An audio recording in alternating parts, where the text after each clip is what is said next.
around and disregard it. Strip you off the ground, show you what heart is. Standing strong and proud, nothing can knock it. Let's get it started.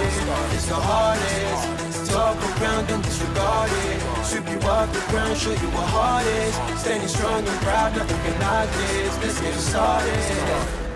Yeah, get your boots ready. We're about to go on a trip where we wrestle nobody, settling on calling it quits. You're here for the grit, betcha this stuff is amazing. You're stumbling? Welcome to the bump in the apron. Step into it, the hardest part of the ring. Here to bring fun, yeah, in this art he's king. It's the best thing, making sure you don't tap out. Don't go soft with the hardest podcast out. And it's not just another one, it's clear. Off the rest, in this content, none contest. Take the nonsense off the steps. You know it's nothing but pure gems when it's coming off the chest. Get it? Now it's time to sit and relax. Get your mind blown away, ain't no skipping this track. Have you paying more attention, no listening gap. Get everything I ever wanted, no giving it back. Ooh, what's up, everybody? The hardest part of the ring is... Shut the fuck up! The hardest part of the ring is here once again for another delicious apron bump, and we have a stupid fun episode for you guys today. Ring of Honor, back into the honorous ring, as Matt Hardy would say, and there is a lot of shit that happens on this show. There is this one thing. Fuck, what happened? It was like let me look at my Oh wait. It's unscripted. See, I was looking at my script. We're having fun. Ring of Honor Unscripted. 2002. Once again, back in Philly, in the old basketball court.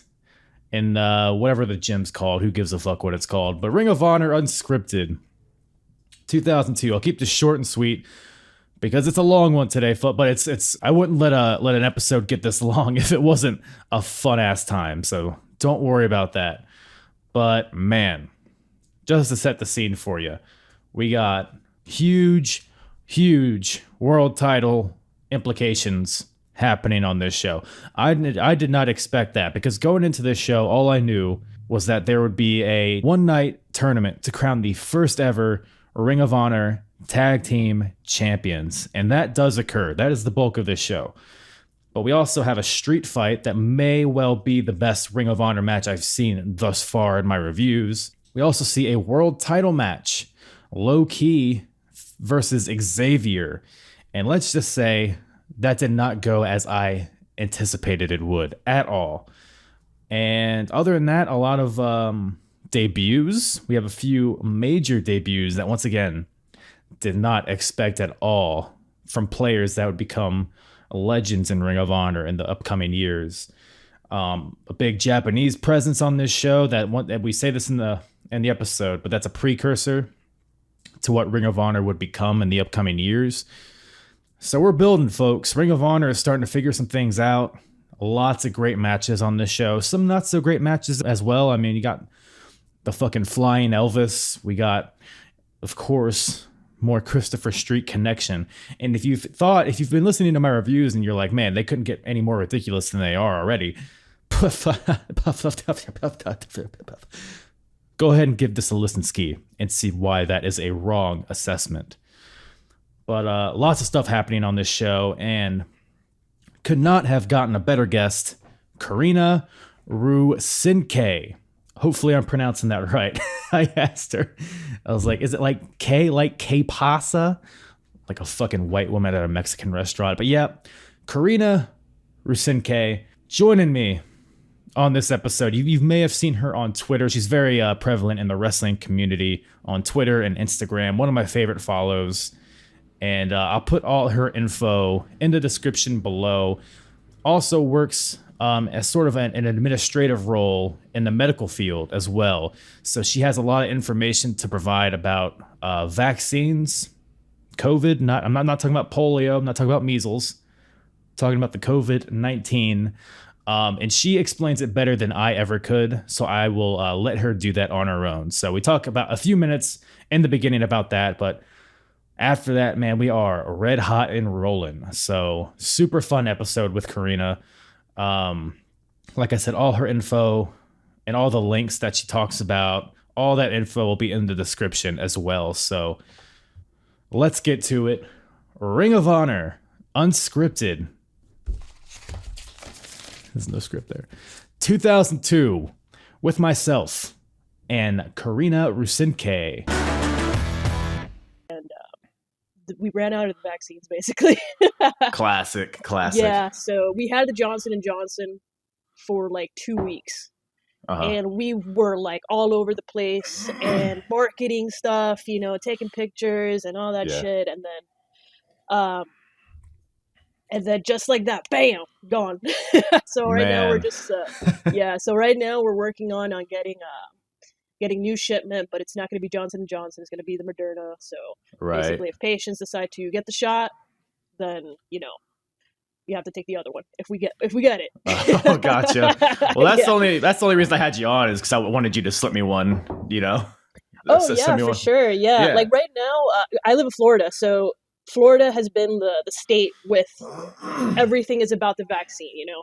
Yeah. I don't want to get too political about it, but I know for sure, like, DeSantis has been doing a hell of a job, to say the least, to really try to get the vaccines over here. So it's been quite overwhelming. Cases have been going up from what I saw. And have that. Yeah, I mean, because I work, I'm a civilian employee for the Navy, and there's like a few, we got an email, there's 50 vaccines at the naval hospital. So everybody, I'm sure, was just like rushing in there. I didn't even want to deal with it. I think I can like technically say that I like am what's the word? Essential, even though I'm not, but like. Right. Yeah.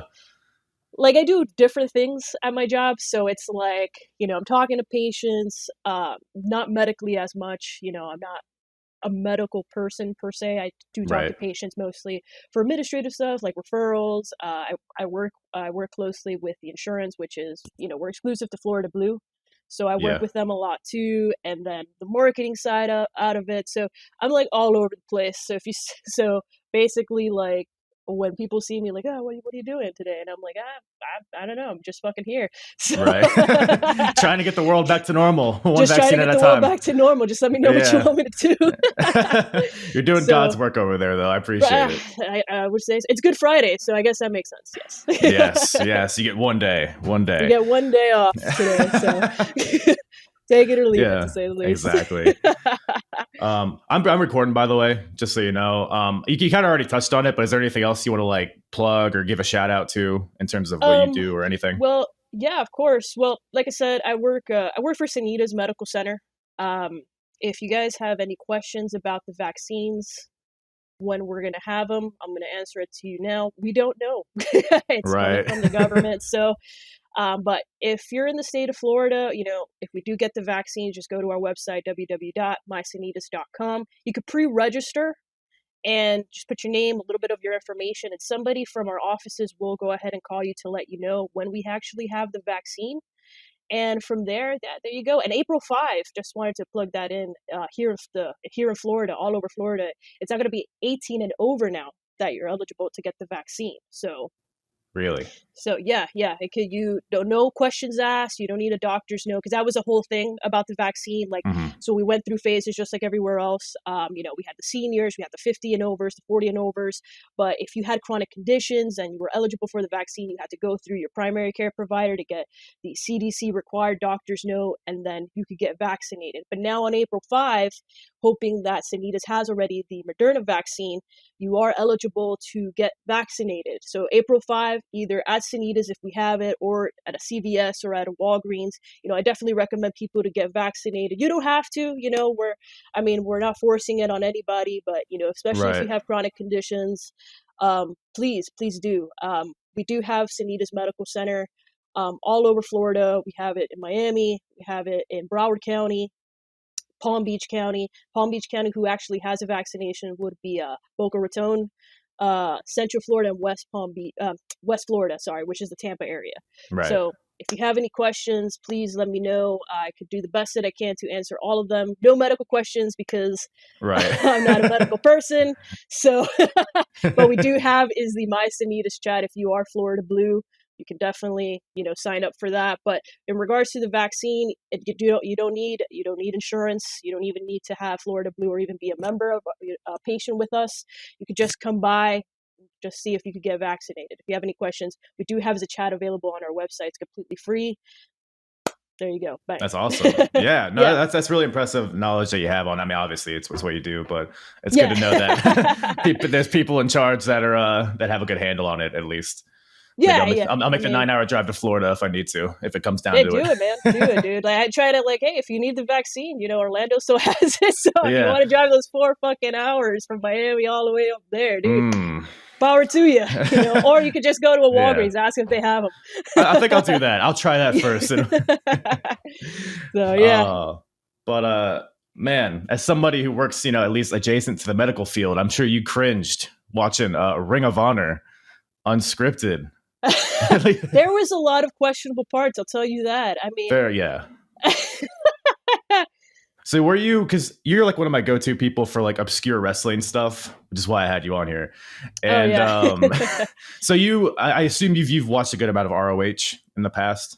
Oh yeah, I started actually getting into Ring of Honor, I think sometime around 2003 or 2004 when there was actually more names in the scene, like Samoa Joe, CM Punk, AJ Styles, obviously. So I started getting around that particular era of Ring of Honor.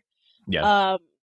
I was I'm 28 right now, so at the time I was still in my preteens, teenagers, and I was holy fucking shit, this is ECW kind of real wrestling, what I mean? Yeah. So I've been a fan of Ring of Honor ever since, but 2002 Ring of Honor, man. It was a very interesting time. Yeah, it was a very interesting time. So even the first few shows were even more because this show we at least have. I mean, we'll get to it, but we have some of those names that we see in the future, and I believe they mentioned that on the next show is when Samoa Joe debuts, which I didn't realize it was that early. And they've actually already had AJ on a few shows in the past too. Right. At this point. But I know AJ Styles was jumping around different indie scenes, and then he became a big name already in TNA. Because TNA, I think, it started around that particular time in Nashville for the Asylum years. Yeah, it was a few months before this show. I think he was. He definitely had won the X Division title or whatever. So he was already making waves and WCW and all that stuff. But yeah, really interesting time. But I feel like they're starting to get to where I remember, because I'm like you. I kind of got in a few years in to Ring of Honor because me and you are the same age, so I was around the same age too. I guess I got in a little later, but yeah, it's finally getting, because it's so weird watching it with the basketball hoop in the background and the the fucking high school gym days. I mean, I'm actually going to an indie show. Today's Friday. Oh, yeah, Saturday, tomorrow. And it's going to be at some brewery. But I've been to their shows before at CCW. I'm going to put a plug in, I guess. Yeah. Do it. And yeah, they always perform. They always do shows at some high school or some middle school in Coral Springs. And so it kind of reminded me a little bit about those old school Ring of Honor days. So yeah. You said it's at a brewery? It's at a brewery. That's awesome. That's pretty much the only reason why I'm going. Right. No, I'm just kidding. I'm going to support the guys there, and you get a fucking beer. So what the fuck, Yeah. It's gone are the days of middle schools, and now we can go to breweries since they're popping up everywhere in the country. Anyways, you might as well, I guess. Might as well. It makes sense. But Unscripted 2002. This is so I went into this show not really knowing a lot that happened. I knew that they were having a single night tag tournament to crown the first ever tag team champions in Ring of Honor. Yeah. So I didn't even look at the card because I wanted to go in not knowing who won, because I didn't really know. I couldn't remember who were the first tag champions. So there was some stuff that happened on this show that I had no idea happened. Because there's a lot of because you have the tag stuff, but you also have a lot of main event implications that would change the history of Ring of Honor. Right. But yeah, and then a huge street fight. Probably one of the matches, probably my favorite match of Ring of Honor that I've watched so far. I was going to say that, dude. Paul London and Michael Shane, dude. Fucking elite. Dude. Man. That was a fantastic match. And I felt bad for the main event, which was the finals of the tag team tournament. Yes. you could just tell the fans were just fucking exhausted. They were trying to get into it. Even the guys, Christopher Daniels, Daniel Bryan, or Bryan Danielson in this time. Right. It's actually American Dragon. He wasn't even Bryan Danielson. Oh yeah, American Dragon. Let me get it right, goddammit. God damn, fuckers. Yeah, no, they looked exhausted, man. They looked exhausted. The fans looked exhausted. Yeah. They were trying to get into it as much as they can, and the fucking street fight really took the energy out of the fans. Not in a bad way, but in a good way. But you could really tell everybody was just fucking tired. Dude, yeah, because I mean, you got to think about those, because it was a tournament, so each of those teams have had, or I guess one team had 2 matches, one had 1 match. Right. I mean, it's 100 degrees in there, which yeah. Part of you is like, are they just saying that for show? But you can see the fans literally in the background fanning each other, all the sweat from both the fans and the wrestlers. It's like clearly miserable in there. So, oh god, yeah, I know the feeling. I went to see Guns N' Roses a couple of years ago with my wife, and it was at the Marlins Stadium, and they had the fucking roof open. It was like fucking balls out there. Oh. I felt like, oh my god, that was so. Even Axl Rose had to change a couple of times because it was so fucking hot. You Florida people, man, I don't know right? how you do it. I mean, here in Virginia, it's not much better because it's still humid as hell. It's sometimes walking out, it's like you're drowning underwater. But oh god, yeah. Oh god, but yeah, and it's also like a long show, kind of. It's 3 hours. I mean, the show itself is 3 hours, and plus they had dark matches, I think, too. So the fans were probably there for 4 or 5 hours. Yeah. To watch fucking Paul London, but but that's how the show starts. So Paul London is in the ring. I almost didn't recognize him. He had like the beanie on, and it just looked a little smaller. But I guess he was originally supposed to be teaming with Spanky, aka Brian Kendrick, which I didn't realize they had been teaming that long. Right. Yeah, because I know Spanky had his time in Ring of Honor for a little bit. He was here and there. Yeah. I'll be honest with you. Like the opening segment with Paul London cutting a promo, I had no idea what the fuck he was saying. No, I'm gonna tell you this. I had to go back and read up on the show to see what they said because it seemed important. So I was like, I should probably because they didn't have the mics figured out. Yeah, because I know that like Michael Shane comes out and I'm like, okay, what the fuck just happened? Like, what? That's all you hear. That's all you're. Oh my god! But apparently, just to translate, so he's saying that Brian Kendrick isn't there, so because he was supposed to be in the tag tournament, but he needs to find a new partner. Right. American Dragon comes out, Daniel Bryan Danielson, whatever you want to call him. So they're like talking like they're going to be partners, but then Michael Shane comes out, who has been feuding with Paul London for a few months now in Ring of Honor. And basically says he's not done with Paul London. He wants, and they kind of kerfuffle there for a second. And basically, Michael Shane and Paul London get into a brawl. And Paul London challenges Michael Shane to a match later in the show, which makes sense in hindsight, after watching the show. So Paul London brings out a ladder. And at the time, I was like, why is he bringing out a ladder? Because he didn't really use it. So it seemed, because like we said, we couldn't hear him. That was the initiative, like fucking, we're gonna have a street fight. Yeah, I guess that's the universal language for street fight. There you go. We're gonna bring a fucking ladder. We're not gonna really fight in the streets, but we're gonna have a street fight with this fucking ladder. We're gonna bring the metal inside the ring from the streets. Fuck yeah. So that leaves Dragon inside the ring by himself awkwardly because he's not involved in this fight. Right.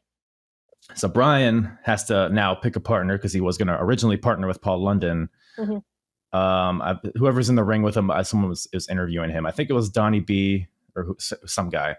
But he's like, who's going to be your partner, Dragon? And then Brian's like, I think I have an idea. And then rubs his chin. Right.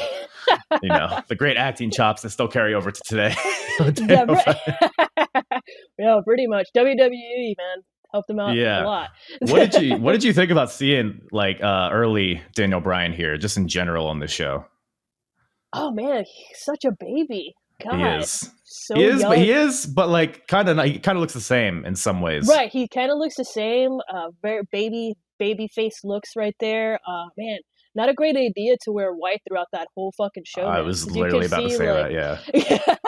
You could see like towards a lot of the matches that I was sweating through a little bit. Like, I was like, oh wait, hey, I don't know we're gonna get this far with this show. But I really love Bryan Danielson or American Dragon. in this fucking show as well. Yeah. Later on, obviously, because he obviously made a name for himself in the later years of Ring of Honor. Like the match that really, I think, that got me really into Ring of Honor was his match with Nigel McGuinness. So those were fucking technical, fucking just everything that you need for a wrestling fan. It was just fantastic. Yeah, absolutely. And it's like, I'm just waiting to get to the point where it's maroon wearing Daniel Bryan and like the shaved head, the skinhead look. Cause that's when he really like gets into it. But now kind he's of just look like a very like clear cut lumberjackish. Yeah. Something like that. Like that. What was that William Regal song? He's a man. it's all tied in, right? Because he was all tied in, man. It makes no sense. I think he was trained by William Regal, right? I'm pretty sure. I read this on the internet, so it's got to be true that he wore the maroon color for all those years as like a homage to William Regal. There you go. That's what he wore. Sense. Yeah. So I didn't look further into it. I believe it now. God, you're not a real wrestling mark. What the fuck? I'm gonna call you out on Twitter and Instagram, fucker. Blocked. Just kidding. God damn it. Well, man, we have, speaking of people that made names for themselves, this opening match here, Christopher Daniels and Donovan Morgan. Oh my God. So one guy that made a name for himself. Daniels, man. Another guy I fucking love that. He just looks so badass. He looked like a member from Ghost at the time. Right. With his like priest looking stuff. And he came out with the Marilyn Manson song, Disposable Teens. And I know he used that for a while. And he even used kind of like the backtrack in TNA. Mm-hmm. So I was like, oh man, I fucking love Christopher Daniels, his look and everything like that. So I always thought he was just badass all the time. I miss that Christopher Daniels so fucking much. I hate his like new shit with like fucking SCU. You don't like SCU? You don't like him walking out with the mic and dancing? I fucking hate it, dude.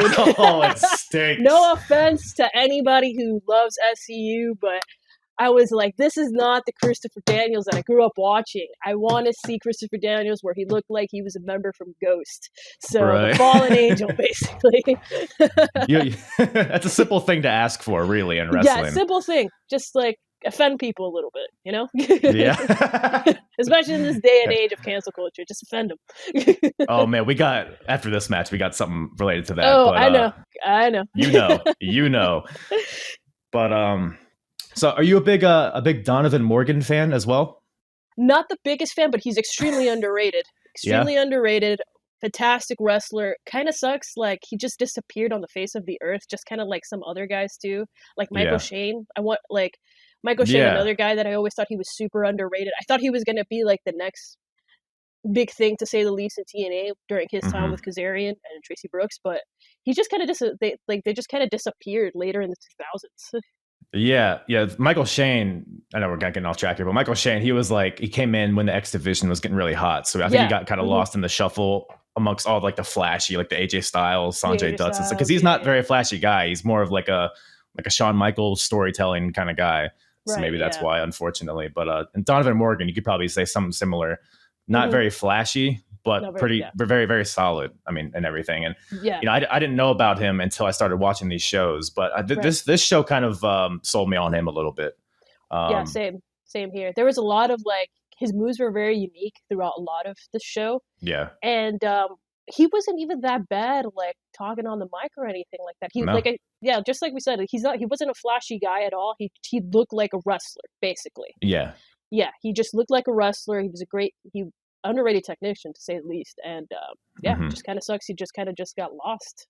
Because he's like you said, he's a great technician. He's he's not going to be a guy like The Rock or anybody that can like hold a room with a mic. But he's a guy that he's like just a good guy to have included in things. So I guess he had a good spot here with Daniels versus the team of SAT, the team. Oh my God, Spanish announce table. I think it's Spanish. No, Spanish announce team is what they're called, but I'm gonna call them Spanish announce table because they get broken here. I know those guys also disappeared too. They were in TNA for a little bit with Amazing Red, and I think the only person that came out of that was Amazing Red. Yeah, because there's like Ring of Honor in these early stages. You had a lot of like indie guys, a lot of guys that kind of look the same. They had like the full body suits, the baggy clothes, and the wet long hair. So there's a lot of that in this show, and so a lot of those guys kind of got lost just because of that. But SAT, I mean, so good. Like I joked before, I called them two fat super crazies, but wow, never would have thought of that. I was just like, it's just two dudes in a jumpsuit. That's all I got. But dude, I'm assuming they're brothers, like for realsies, but like such good chemistry, like a lot of good double team moves from those guys. Mm-hmm. And then you have the Prophecy on the other side, Daniels and Morgan. So the backstory here is that Daniels narrowly lost the match for the first Ring of Honor title a few shows ago. So now he's like hell bent on getting back to it. And he wants to hold all the gold in Ring of Honor, even though there's only 2 championships there. But like, you know, it's fine. Well, eventually we get like the fucking 6-man tag belts. Oh, do they do that in Ring of Honor? Oh, they do. Yeah, that's like way later on though, right? That's way later on. Yeah. I don't know if you got to see the 19th anniversary of Ring of Honor, but I haven't yet. It's pretty good. It's a pretty good show. Yeah, I need it. But it's pretty good, you know. Right. Yeah. I got to find room to pencil in amongst all the other wrestling I'm watching. It's only $9.99. Yeah. If you do the Honor Club, I'll fight. I was trying to do the whole like $9.99 like the WWE Network. Right. Yeah. I was trying to think of a joke. Thank you. You got it from me. But so yeah, we got a tag match here, and this is a part of the tag tournament to crown the first ever ROH Tag Team Champions. One thing I noticed, and maybe you didn't notice if this is like the first one you've watched in a while, they got a new commentary team for this show. Oh, okay, so they were new. Okay, I actually did like this team. They were. I really did good, too. Yeah, they were good play-by-play guys. They were really getting into the stuff. Yeah. One of them was Gabe Sapolsky, which I didn't realize at the time. I think he went by a different name, but and then another guy, I forget his name. But man, the first few shows they had Steve Carino and Donnie B, which really? Sounds like it could be okay, but to me, man, they were just like yelling the entire time. They were getting exhausted. They're just choking on because they were like so trying to like fill in. They didn't like dead air. It was just distracting. Oh wow! But these guys were a little bit more subdued, which I liked. They were more in the background and kind of fit in better, I think. Yeah, they fitted better. They kind of knew what the fuck they were talking about, which was good. Yes, which is fucking great. That's all you can ask for in a commentary team. At least kind of know what the fuck you're talking about. Oh my god! Like I've been like catching up. Like it's a little bit of a different subject, but I've been watching like a lot of old ECW, whatever is on the Peacock network. Yeah. Whatever ECW is available, and you got like Cyrus the Virus and fucking Joey Styles. Oh my god, that excellent commentary team. Yeah. Whatever happened to Cyrus? I wonder what he's doing nowadays. Huh. Don't know. Let's think about that for a little bit. Like, who the fuck is that guy on AEW? Probably not. Serpentico? I think he's Serpentico. He just looks like him, kind of. Yeah. Just kind of looks like him. Just bald. Bald. All bald people look alike. But yeah, this match here, it was a good match, opening match. Nothing like, I think it was relatively short.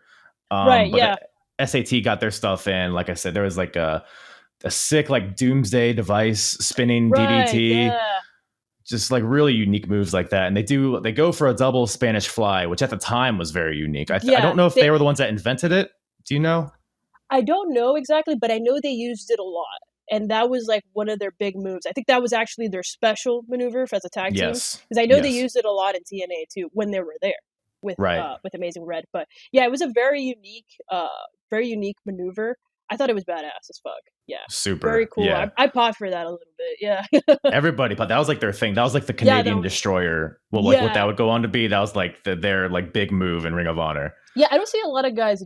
Well, correct me if I'm wrong, but I don't see a lot of guys doing that move. The Spanish Fly. The Spanish Fly.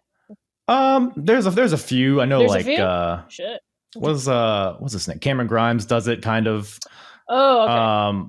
I meant as a tag team, I guess. Oh, as a tag team, a double Spanish Fly? No, I don't think I've never seen anybody other than these guys do it.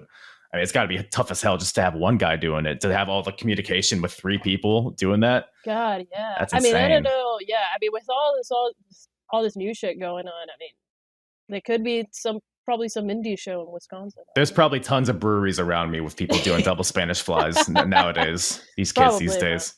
Probably. And also during this match, another cameo I didn't expect was Trinity. Oh yes, fucking! Let's talk about Trinity, man. Let's talk about a short minute. Go for Dude, it. Trinity was underrated, dude. I love Trinity. She, again, another person that disappeared in the 2000s. I know that she was they had like a little thing with her and Chris Sabin sometime in 05 because she was feuding with like fucking Tracy Brooks and Michael Shane. Well, they brought her as the other chick basically, and I thought she was super good, man. She came in at the wrong time. She did, man. She did. Dude, it was because I'm rewatching those TNAs too, and it's literally her and Tracy Brooks. And Tracy Brooks, yeah. And those are the only two women, so they just cat fight and they don't have like real matches. They'll bring out Trinity every once in a while to moonsault onto a crowd of people, but like yeah, dude, like that's like the only thing. I think she did it literally off a cage at Lockdown 05. She did. Yeah, she did. I think it was like, was it with Triple X with his it was Christopher Daniels and I believe it was Skipper, I think. That she like came that. Out. I don't know. It was there was a lot of cage matches. They all kind of blurred together. There was a lot of cage matches. Yeah. Some may say if anybody that watches this, if you want to correct us, please do. I feel like it was some random match with Michael Shane and like Sanjay Dutt or something. Yeah, probably. Who knows? Who knows? But yeah, she gets involved here to attack the one woman that Ring of Honor has, Simply Luscious. What do you think of Simply Luscious?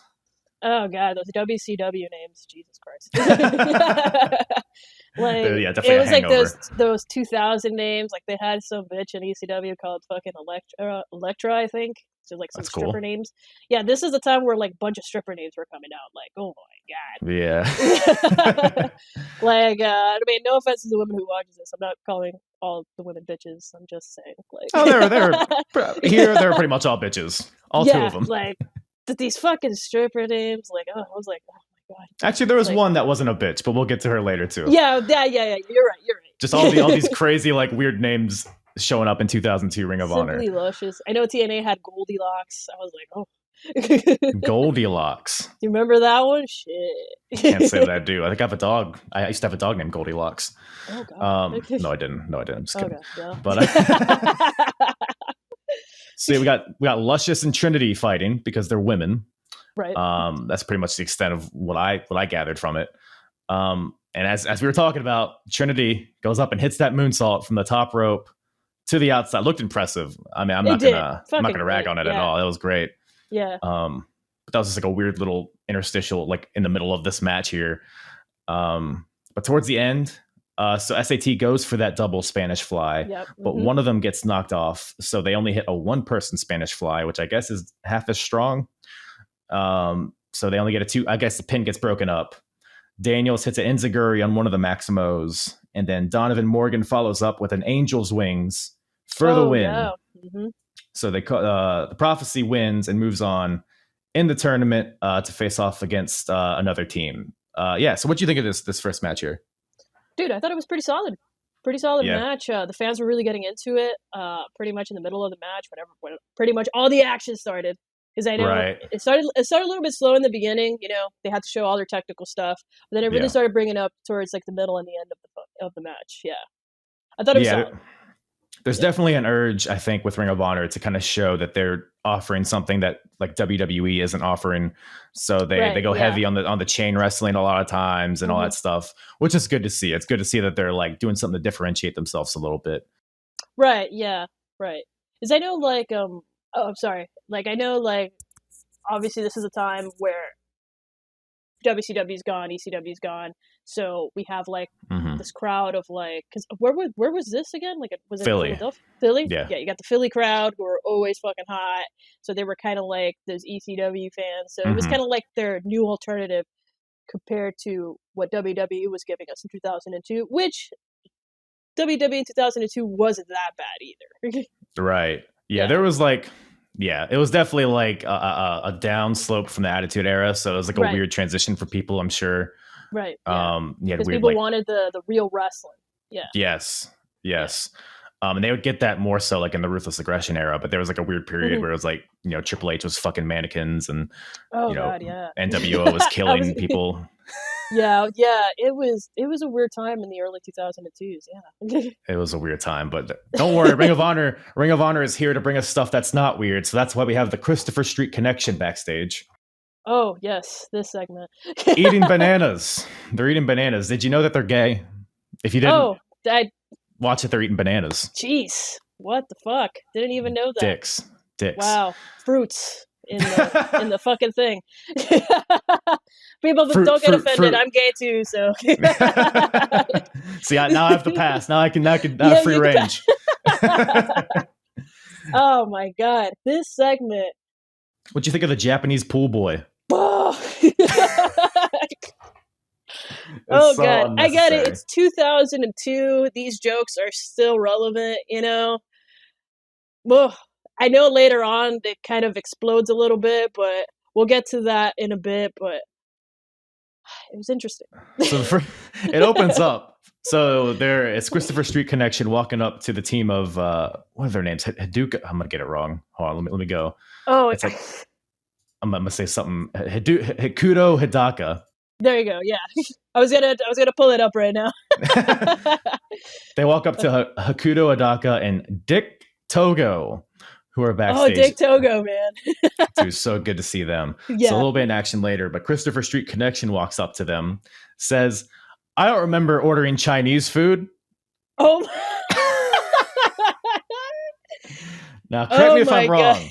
Correct me if I'm wrong. Because I'm only basing this off of my Kai-en-Tai knowledge. I believe these two gentlemen are Japanese, not Chinese. Yeah,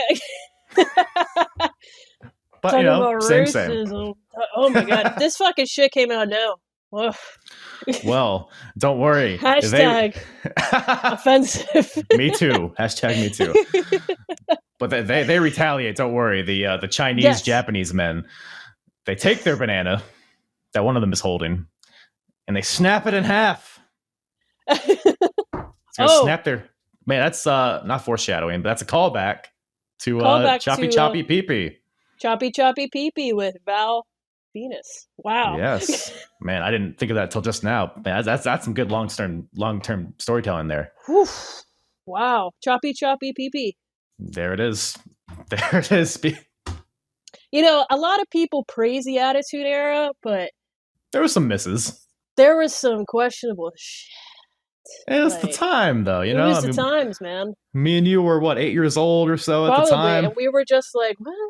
Like, I mean, how I got into wrestling was with the storyline between Stone Cold Steve Austin and The Undertaker, where Undertaker like kidnapped Stephanie McMahon and like try to make her like his bride, and like Stone Cold Steve Austin is on the Undertaker cross. I was like, that gave me nightmares as a child. Wow, yeah. And now when looking back to it, I'm like, oh wow, that's metal as fuck. It's like when fucking Raven put Sandman on the cross, where the segment where like Kurt Angle was like, nah, dude. Like exactly. And I was like, looking back, you're just like, oh my god.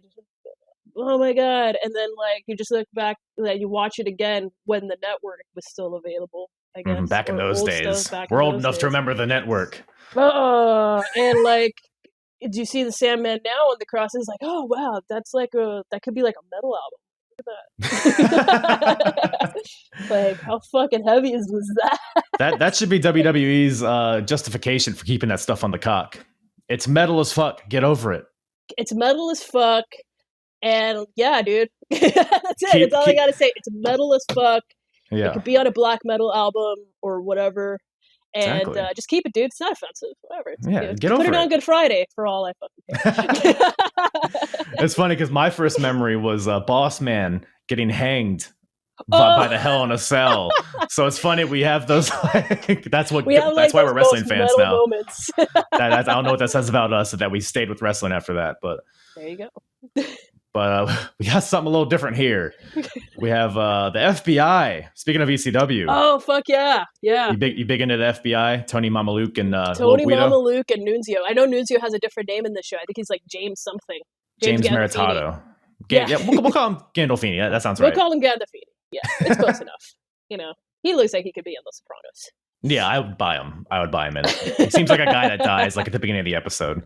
Yeah, and if you notice, like, Nunzio, I'm going to call him Nunzio, James Gandolfini, whatever we want to choose. He looked pretty jacked and tan here. He looked pretty cut up. He looked good. Yeah.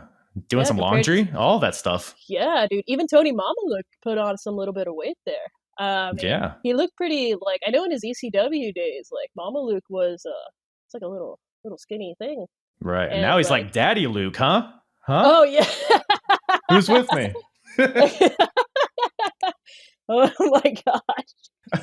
Well, yeah, there you go, man. That's what we There it say is. when we become parents, man. I think when like my girl and I we get kids eventually, I'm gonna gain all that mommy weight, I guess. You're gonna whatever get they some call it these traps? days. Gonna get Yeah. some get lost in the traps, dude, and with a beer gut. Like There, that's humongous. all. Yeah. That's all we need. That's all you need. So the backstory here is that so James, or I'm gonna call him Guido. So he's trying to get away from the FBI stuff because they were like a comedy team, I guess, in ECW. Wow, how ironic, because like eventually he becomes a WWE. Literally, like in less than a year, he's back to that. But we'll pretend like he's trying to be serious here. There you go. He wants to get off the mafia. Yes, the 3-6 Mafia. So apparently he was pretty big in Japan. Maybe not big in Japan, but he wrestled in Japan. Right. So he's trying to get back to those roots of being a shooter. Mm-hmm. But Tony Mamaluke is trying to still ride that FBI train. So they kind of have an argument backstage in terms of like what music they play. So I don't know if you caught that. I didn't even get to listen to the music. Like it was like, what? Okay, it was they're very up next? brief. Okay. Yeah, it was very brief. So like Tony Mamaluke slides the guy who's asking for their CD, he slides it to him, and then they come out to Staying Alive. Oh. Staying Alive. Yo, man, dude, come on. That's a great movie, by the way. And it's a great song from the Bee Gees. It is, Okay? to be fair. You can't. To be fair, that is the most Italian song Is it Italian? ever, I guess. It's not really Italian. Well, the Bee Gees are, I forgot where the Bee Gees are from, actually. I mean, you can tell me they're Italian, I believe you. I know that they recorded this album in Florida, here in Miami, from what I know. So it's kind of Italian. It's kind of Italian. It might as well be by proxy. Yeah, exactly. So we got so they come out to Staying Alive. So we got FBI versus Dick To Go and Hakuto Matama. I keep wanting to say what's the Lion King thing? Hakuna Matata. Hakuna Matata. That's what, yeah. I'm trying to say, were you going to say Mufasa, like, my man? I mean, it's all the same. It's all the same. It's all the same. So this match here, once again, we got a lot of chain wrestling in the beginning, which the crowd fucking loved. I mean, they were popping hard for like all like the, because it was something that might seem kind of normal in 2021, but in 2002 you weren't really seeing this, at least like on a big stage. Right. Yeah. It was very unique. Yeah. Yeah. Sometimes it was different. Yeah. Big. So I have a bullet here in my notes. Big dick pop. Big dick pop. Okay. Yeah. The crowd loved Dick. They did. They were popping really hard for that dick, man. There we go. That's the soundbite I needed. You can go home now. I'm just kidding. Show's over. The commentator says Dickomania is running wild, which it was. He's not like I want to. All these innuendos are just coming in. Getting them in. That was the wrong hand gesture. Hey, wrong person for that. I know, yeah. See, that's why you get a free pass. I can't do that. Yeah. So a lot of chain wrestling. Dick is running wild as per usual. Yeah. So a lot of good stuff there in the beginning. At some point, Tony Mamaluke, he's the illegal person, so he's on the apron, and he knocks down Hidaka as the illegal person, which is. It plays into the story because Guido's trying to like play by the rules. He's trying to be serious. He's trying to get rid of that like sports entertainment, like interference kind of stuff. So Guido's like, they're like bickering throughout the whole match, which is like, right. I like the story there because FBI, like you could see they have like spurts of like really like good double team, like cohesion. They like work really well, but then they'll argue with each other. So that's like clearly the only thing holding them back is the fact that they can't get on the same page. So I like that there. And I didn't know really, I've seen a little bit of Dick Togo and Kai and Tai, but I didn't really know much about them. Yeah, same here. I know that they were kind of all over the place sometime around the late 90s. I know I saw Dick Togo a little bit in ECW. He was on Barely Legal. Yeah. On that pay-per-view for 97. Yeah, it was a 6-man tag, I think. I believe it. Watch it. Yeah. While it's on the Peacock right. Network. It's very good, actually. It's very back and forth. And it goes super crazy. That was their first pay-per-view, right? Was it 97? I believe so. Yeah. I believe so. I actually have that on DVD somewhere because I bought what was it? I think it was One Night Stand 06. And I have that in my collection. Yeah. Yeah, it came with a free copy of Barely Legal, so I actually I do have it somewhere. Yeah, shit, that's badass, man. it was very weird at the time. Yeah, I think mine was just a single disc. Yeah, it was just that. Right. I have to look at it, man, to go back. Like I said, I have to dust off all my DVDs to like see what the fuck is going on. You know, like I just ordered something on eBay. I just ordered a new DVD on eBay because I was like, okay, if we're gonna get back to these DVD shit, I'm gonna start ordering again. I bought fucking the best of Jeff Jarrett. Oh, so it's like 2 matches. Like it's him versus China, and versus then China, which he fucking probably hated. Yeah. Oh my god. Yeah, it was. I'm gonna see how it is. Apparently, it's 4 fucking hours, and I'm like, fuck, 4 fucking hours. That's a lot of Jeff Jarrett. That's a lot of Jeff Jarrett in one sitting. Well, let's review it. You know, I'll get back to you on that. That might have to be a several parter. That'll be on the OnlyFans exclusive. That'll be on the OnlyFans, $5 a month. Exactly. If you want to see Jeff Jarrett for 4 hours, there you go. Ooh, yeah, because we know everybody does. God, I'd rather see these guys for 4 hours though. Dick Token. But yeah, I didn't know. Dicks for 4 hours. Love it. There we go. OnlyFans. It all ties together. $5 a month. But I didn't really know of these like Kudo Adaka, but they like really sold me on them as a tag team there. It made me really root for them watching them in this match. Same. I was rooting for both, actually. I really loved this match. It's actually a really badass match. Yeah. Really great match. And there was kind of like a sense of like people saving themselves for future matches because it's a tournament and it's hot and all that stuff. So I feel like there could have been maybe another gear to it, but I really enjoyed this match. Same. I believe who even won? Oh yeah, so Dick Togo hits the pedigree, followed by a senton from the top rope. Crowd loves it. Again, it's another move that people just pop for from Dick Togo. Right? Yeah, I think they got a 2 count. No, I think didn't the senton? I think the senton got a 2 in their next match, if I remember correctly. Okay. Yeah. But it's possible I just took shitty notes. So that's also a possibility. I did too, man. I was drinking throughout most of his pay-per-view, so that's the only way to watch Ring of Honor in 2002. To get through 4 hours. Yeah. Don't hate us, guys. We just love to drink. That's it. We don't have a problem. You have a problem. Did you remember seeing the natural selection that Dick Togo hit in this match? To be quite honest with you, no. I only noticed it because Charlotte Flair does it, and for some reason it looks shitty every time. But the way Dick Togo hit it, it's like clean. Because he like went like straight. I don't know how I write like a diagram and whatever. But looked really good. Leads to the Japs getting the win. I can call them the Japs. I'm a little bit Asian. Oh my god. Please don't take us down. It's a lost cause. We just talked about cracking bananas in half and Chinamen and all that Japanese stuff. So we're done. We're done. It's all gone. It's all downhill from here. But yeah, anything else on that match? Like I said, it was a really good match. It's a really good match. I really loved it. It was fun to watch. I know at the end of this particular match, I guess the FBI break up. Oh my god. Yeah. The FBI right. So break up. There was like a little promo aftermath. Yeah. Where Nunzio is pissed off at Mama Luke because he won't get serious. Mm-hmm. Then Tony claims that he's the one that made Guido in ECW. Right. And that's kind of like his justification for keeping the FBI thing going. Mm-hmm. So Tony then challenges Nunzio to a match right there, right now. That's right. Yeah. They're like kind of hesitant. So they like handshake and hug. But then that dastardly Tony Mama Luke, he just suplexes James right out of the handshake. What a fucking piece of shit.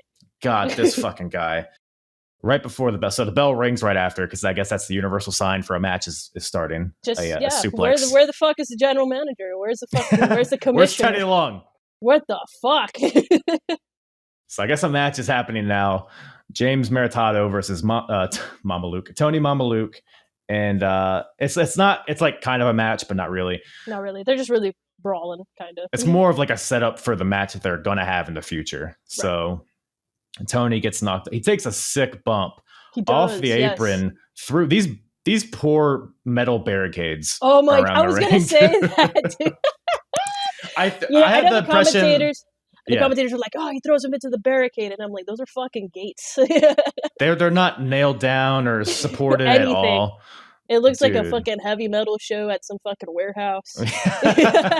Lots of tetanus shots. Let me tell you something. I went to a show a couple of years ago, my teenage years, and it was Impending Doom. I'm not sure if you're into those kind of bands, but A what? Impending Doom. What do they sound like?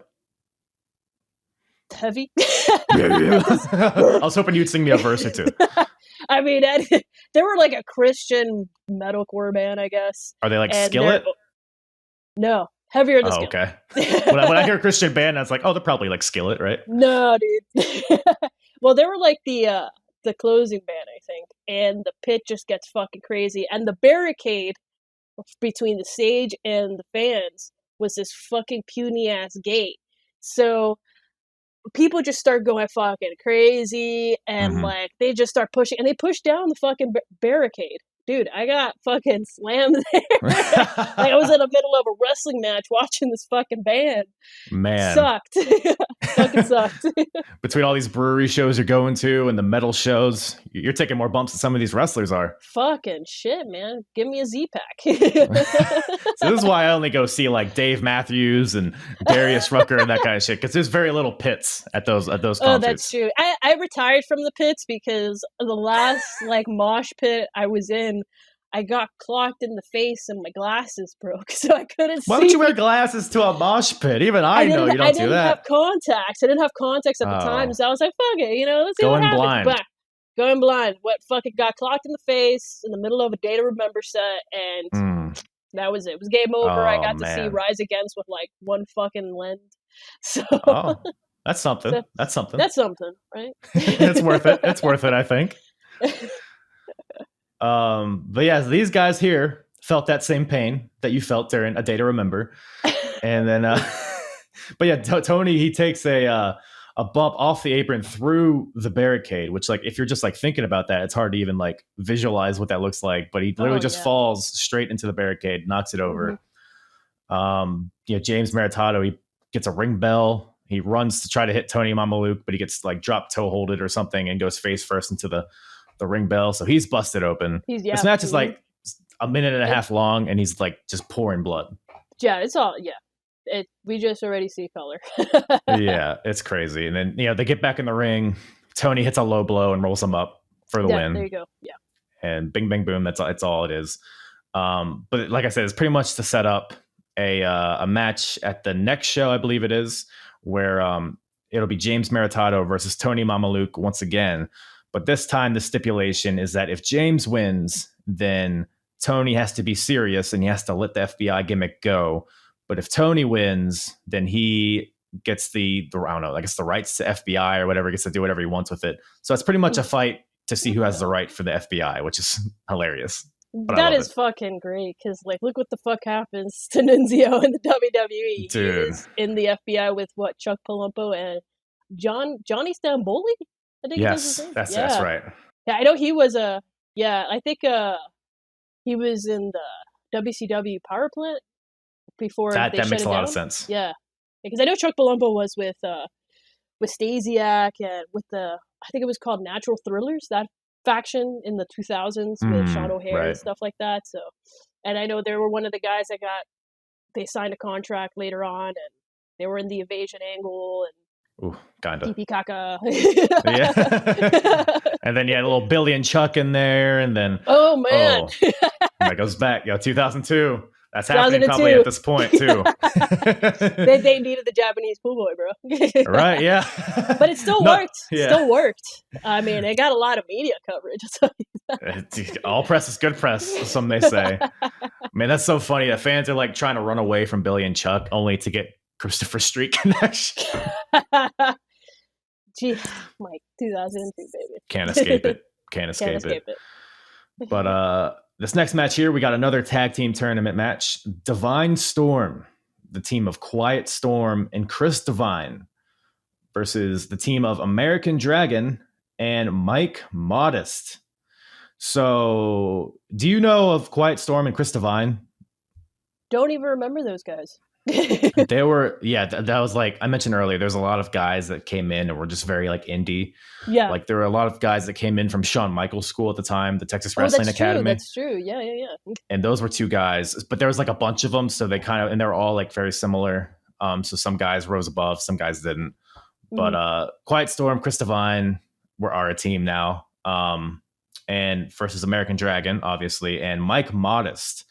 Mike Modest is a name I've always heard of, but I've never watched him wrestle. Are you familiar with him at all? Not super familiar with him, but I know he was kind of big there in the indie scene, I believe. I know he trained a couple of guys. I know he trained like Morgan Donovan too? Donovan Morgan? Yeah, I believe it. Oh, I mean, that would make sense for their little interaction earlier. Yeah.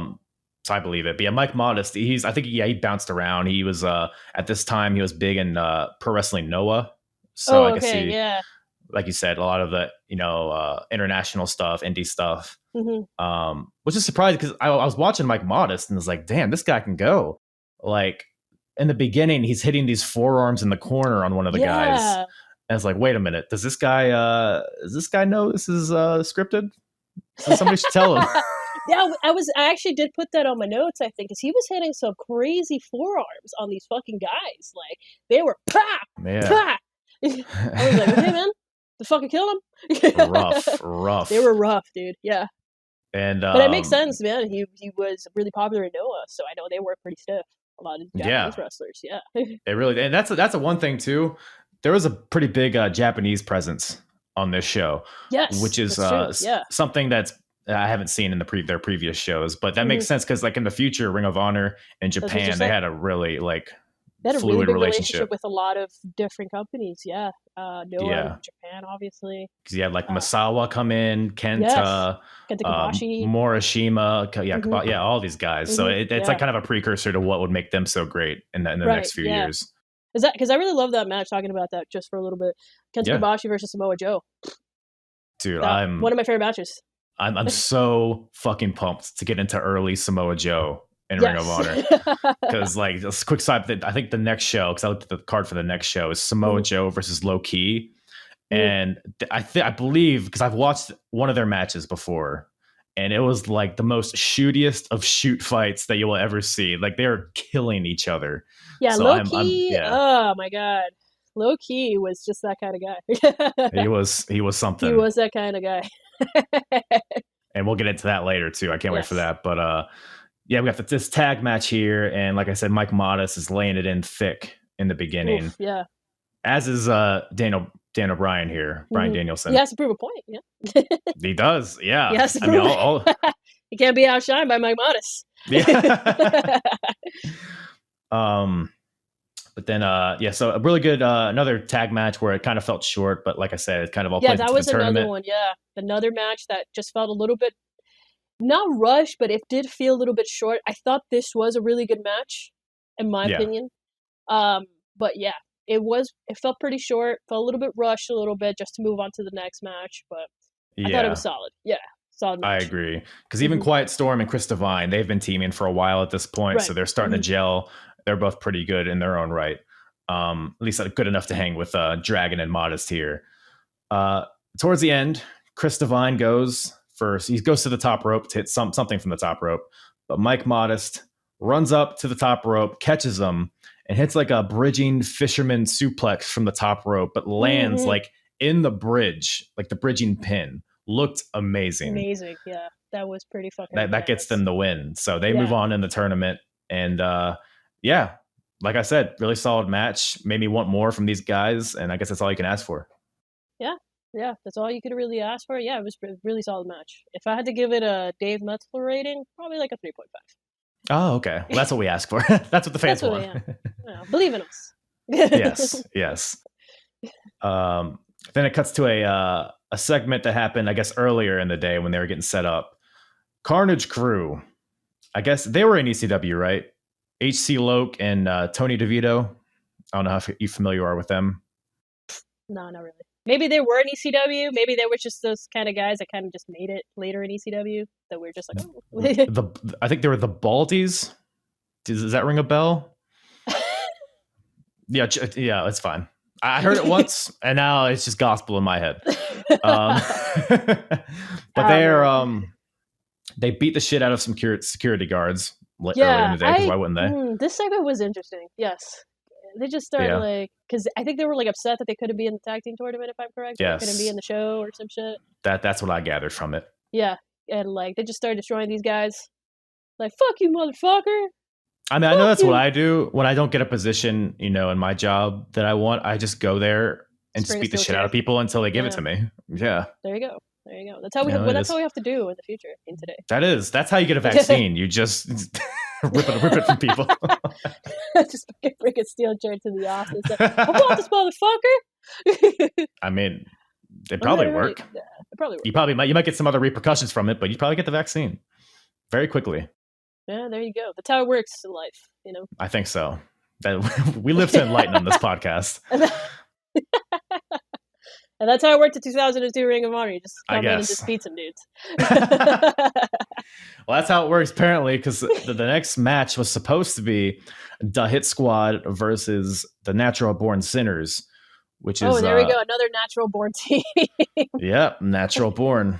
And that's a team of Homicide and Boogaloo, if you're not aware. Yes, yeah. And but apparently, Carnage Crew killed Natural Born Sinners backstage before their match, so they're out. They're in the hospital, and then medical facility. Medical facility. Contusions on their front brachial. Whatever the fuck. Whatever the fuck. They went to the urgent care. Yes. Put some tape on it. Kiss it. Rub some dirt in it. Easy peasy. Then the Hit Squad's coming out, and the Carnage Crew attacks them as well. So the Carnage Crew, boy, they're a crew. And they're creating carnage here. Taking out Killer Crew. So they take out both teams. So this match doesn't happen. So I guess but the Carnage Crew doesn't get a spot in the tournament. So I guess it's just them taking out their frustrations. But I believe that plays until future shows. I guess they have some sort of street fight or whatever. But so the commentary says that Dragon and Mike Modest move on to the finals because of this, which is weird that the babyface team gets to buy and the heels don't. But maybe I'm nitpicking. Fuckers! Wow, that's not fair. Not fair. What the fuck is this? And they still didn't win. These assholes. God damn it! But talk to the manager. Yeah. Karen over here. Fucking shit. But that brings us to a semifinal match for the tag team tournament here. Dick to Go is back with Hakuna Matata versus Christopher Daniels and Donovan Morgan, the Prophecy. Probably as far as the tag matches go, this might have been my favorite one. Yeah, I was gonna say that this was a fucking killer match, dude. Yeah. It went from beginning to end, just nonstop. You had some great storytelling that they know that, hey, this is the tag team tournament. We really want this, et cetera, et cetera. Just a badass match, man. So good. Yeah. So good. You have Daniels doing a Cactus Jack elbow off the apron. Just because he's Ghost. And then again, more barricades getting broken. And I guess they're trying to get new barricades. That's what I kind of gathered from this. Sign. That's the sign. It's like they're throwing them in the dumpster. We need to move up. We do. But yeah, I mean, really good match. It built really well.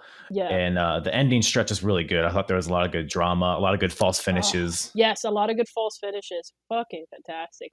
This is the match that made the false finishes really important. Yes. It made sense. I know right now that's the biggest thing right now in modern wrestling. I was watching Kazarian versus Christian Cage. Yeah. The latest AEW episode, and I was it was a great match. It didn't have to have so many false finishes again. They could have just done a fantastic wrestling match, go, and that's it. Have Christian Cage just prove a point, just like that. But it's just the same thing all over in the modern wrestling product. I mean, no offense to people who love the shit right now, but this is a perfect example, just like any other match, that just makes the false finishes, storytelling, makes sense, all that good shit. Yeah, like I said, it makes sense in this match because the example you brought up, because Kazarian hit the what was it? The flux capacitor on Christian Cage. Yeah. And got a 2 count, which is like his super finisher. That's what I'm saying, man. Like, yeah, it's like, because like in this match here, right, you have, it builds up, right? It just starts building up, right? Dick Togo hits the senton, which we just saw him win a match with that move. But he hits it, but Daniels breaks up the pin to create the false finish, and he doesn't just kick out of it. And then you have Daniels, you know, after he breaks up the pin, he pulls Morgan over to his corner, which is such like a good like nuance to like have him get tagged in. Daniels hits the Angel's wings on Hidaka, but Hidaka kicks out. And then I think the commentators were even mentioning like, oh, nobody kicks out of the Angel's wings, and he fucking kicks out. I fucking laughed so hard at that. Telegraph that a bit, yeah. There's no way possible he could kick out of like, and he just fucking kicks out like it's Gucci. Like, yeah, I'm watching this. It's like, well, gosh darn it, he's not getting out of that one. It's the like, commentary told me. Oh my god. But then Daniels follows it up with his super finisher himself, the best moonsault ever, the BME. Oh, the BME. I was going to mention that. Oh, it's just so beautiful. I miss him. Beautiful. He could probably still do it. He probably has like a few. Do it, man. Yeah, he's like 50 something now. Yeah. He has like his bump card. He probably has a few places where he can like mark off. He just saves them. But that pin is broken up. Yeah. Yeah. I don't know what the fuck is going on with SCU right now. So. SCU, you don't like that? Yeah. Fuck no. The jumpsuit, the Elvis jumpsuit, and the. I just prefer seeing the flying Elvises with fucking Sonny Siaki. Don't spoil the rest of the show. That's the highlight. That's the high point of the show. We can't just rush into that. Just saying, guys, Sonny Siaki. He was a person. He was a person that we'll mention in a moment. That we'll talk about for a minute. Right. I'll give you the floor for a couple of hours. Yes, BME gets hit, the pin gets broken up. Hidaka then hits a spinning power bomb onto Daniels, but Morgan breaks it up. So we got a lot of like big finishers getting hit, but then getting broken up from their partners. So good tag team storytelling there. But towards the end, or at the end, Daniels hits the STO on Hidaka. Oh yeah, that's another badass move he has. Yeah, looked really, really fucking good. Really good. Yeah. Then Daniels pins Hidaka after this. Donovan Morgan on the outside holds Hidaka's feet so that Daniels is able to pin him. So the Prophecy wins this match in a good, like, it was like a very like sports entertainment type of finish, but that's kind of plays into what their faction is, because they're kind of like against what Ring of Honor stands for. Exactly. So a lot of what they do is like the antithesis of like the pro wrestling, all the, you know, the good natured wrestling. So I thought that was a really good heel finish to this match that played into their characters. Yeah, just fantastic stuff. I love this match. I think it was one of the better tag team matches throughout this whole fucking thing. Yeah, absolutely. Great stuff. Great stuff. Maybe it's why they were gassed in the main event. Oh yeah. Yeah, they didn't have their pre-workout there, you know. This is before. This is a little pre-workout. Oof. And then very true, very true. But boy, howdy. This next, you say that was the best tag match. Maybe this one was. We have Dunn and Marcos versus Prince Nana and Alex Arion. So my last Ring of Honor episode I did had Alex Arion, and I had Charlie from Get Show on, and he called him Fat Angel Garza, which what? I don't know if that's what you got watching Alex Arion, but he's not even really fat. He's just like a little thicker than Angel Garza, but in my mind, he's Fat Angel Garza. So that's what his name is. Well, shit. Did not see that coming, but let's go with rewatch the match. Go rewatch the match. Now that's all you'll see. Oh my god. So we have Prince Nana out there, which I'm a big Nana guy. I'm more familiar with his work as a manager in the later years. Well, you question you don't like him in the ring. You don't like his headgear. I didn't like it, man. I was like, the fuck? It was probably because you couldn't hear him on the shitty ass mics true. And his African accent. The shitty audio that was going on. If you would have heard his words, you would have sunk into him. You would have loved it. Probably not though. But but it's funny because Nana Nana faced Low Key a few months ago, and he got knocked out by Low Key, which is kind of his thing. So that's right. Yeah, okay. Now I do remember him mentioning that. Yeah, that he couldn't be in this match. But so I guess he still has a concussion, even though that was several months ago. It says he has to wear headgear, so he brings out literally like the Kurt Angle 2002 like white shitty headgear, puts it on his head, and he's not even wrestling in the match. He puts on the headgear just in case to stand on the outside and watch. So it's supposed to be a tag team match, but now apparently it's a singles match because Nana can't compete because he's a pussy. Bitch. And then so now he just got Fat Angel Garza versus Dunn. Fat Angel Garza wins with a big splash off the top rope. It was a very, very short match, just maybe a minute. But then after the match, Nana, apparently now he's good to go because he beats the shit out of the other jobber here. Yeah. Hits him with a big splash in the corner, followed by a brutal looking running hip attack, like kind of like what the Usos do, or like what Umaga did. And then with a big elevated DDT. So Nana just shitholes this guy. Yeah. And then Nana goes to Fat Angel Garza and tells him to shine his shoes. But Fat Angel Garza has none of this and just super kicks the hell out of Prince Nana, which that reminds me of the Goodfellas, like bring your fucking shine box. Yeah, I'm sure that was his. Yeah, that was the intention. Yeah. But super kick to the head from Fat Angel Garza, so further concussing Prince Nana, I guess. So we got a little Bob Orton hand cast here with him. It was fun, I guess, for what it was. I personally didn't give a shit. I prefer Nana getting toilet paper thrown at him by the fans and all that stuff. But that comes in a few years. So I guess we'll have to wait for that. We gotta wait for that, yeah. But don't worry. The segment isn't over. Because afterwards... I know. I looked at my notes and I was like, oh, shit. more goodness to come. So we have Nana is lying on the mat because he's concussed and all that stuff. Christopher Street Connection's back because we need more of them. We need more of them in the show. I know you were like, man, I wish that first segment was great, but I need a little more.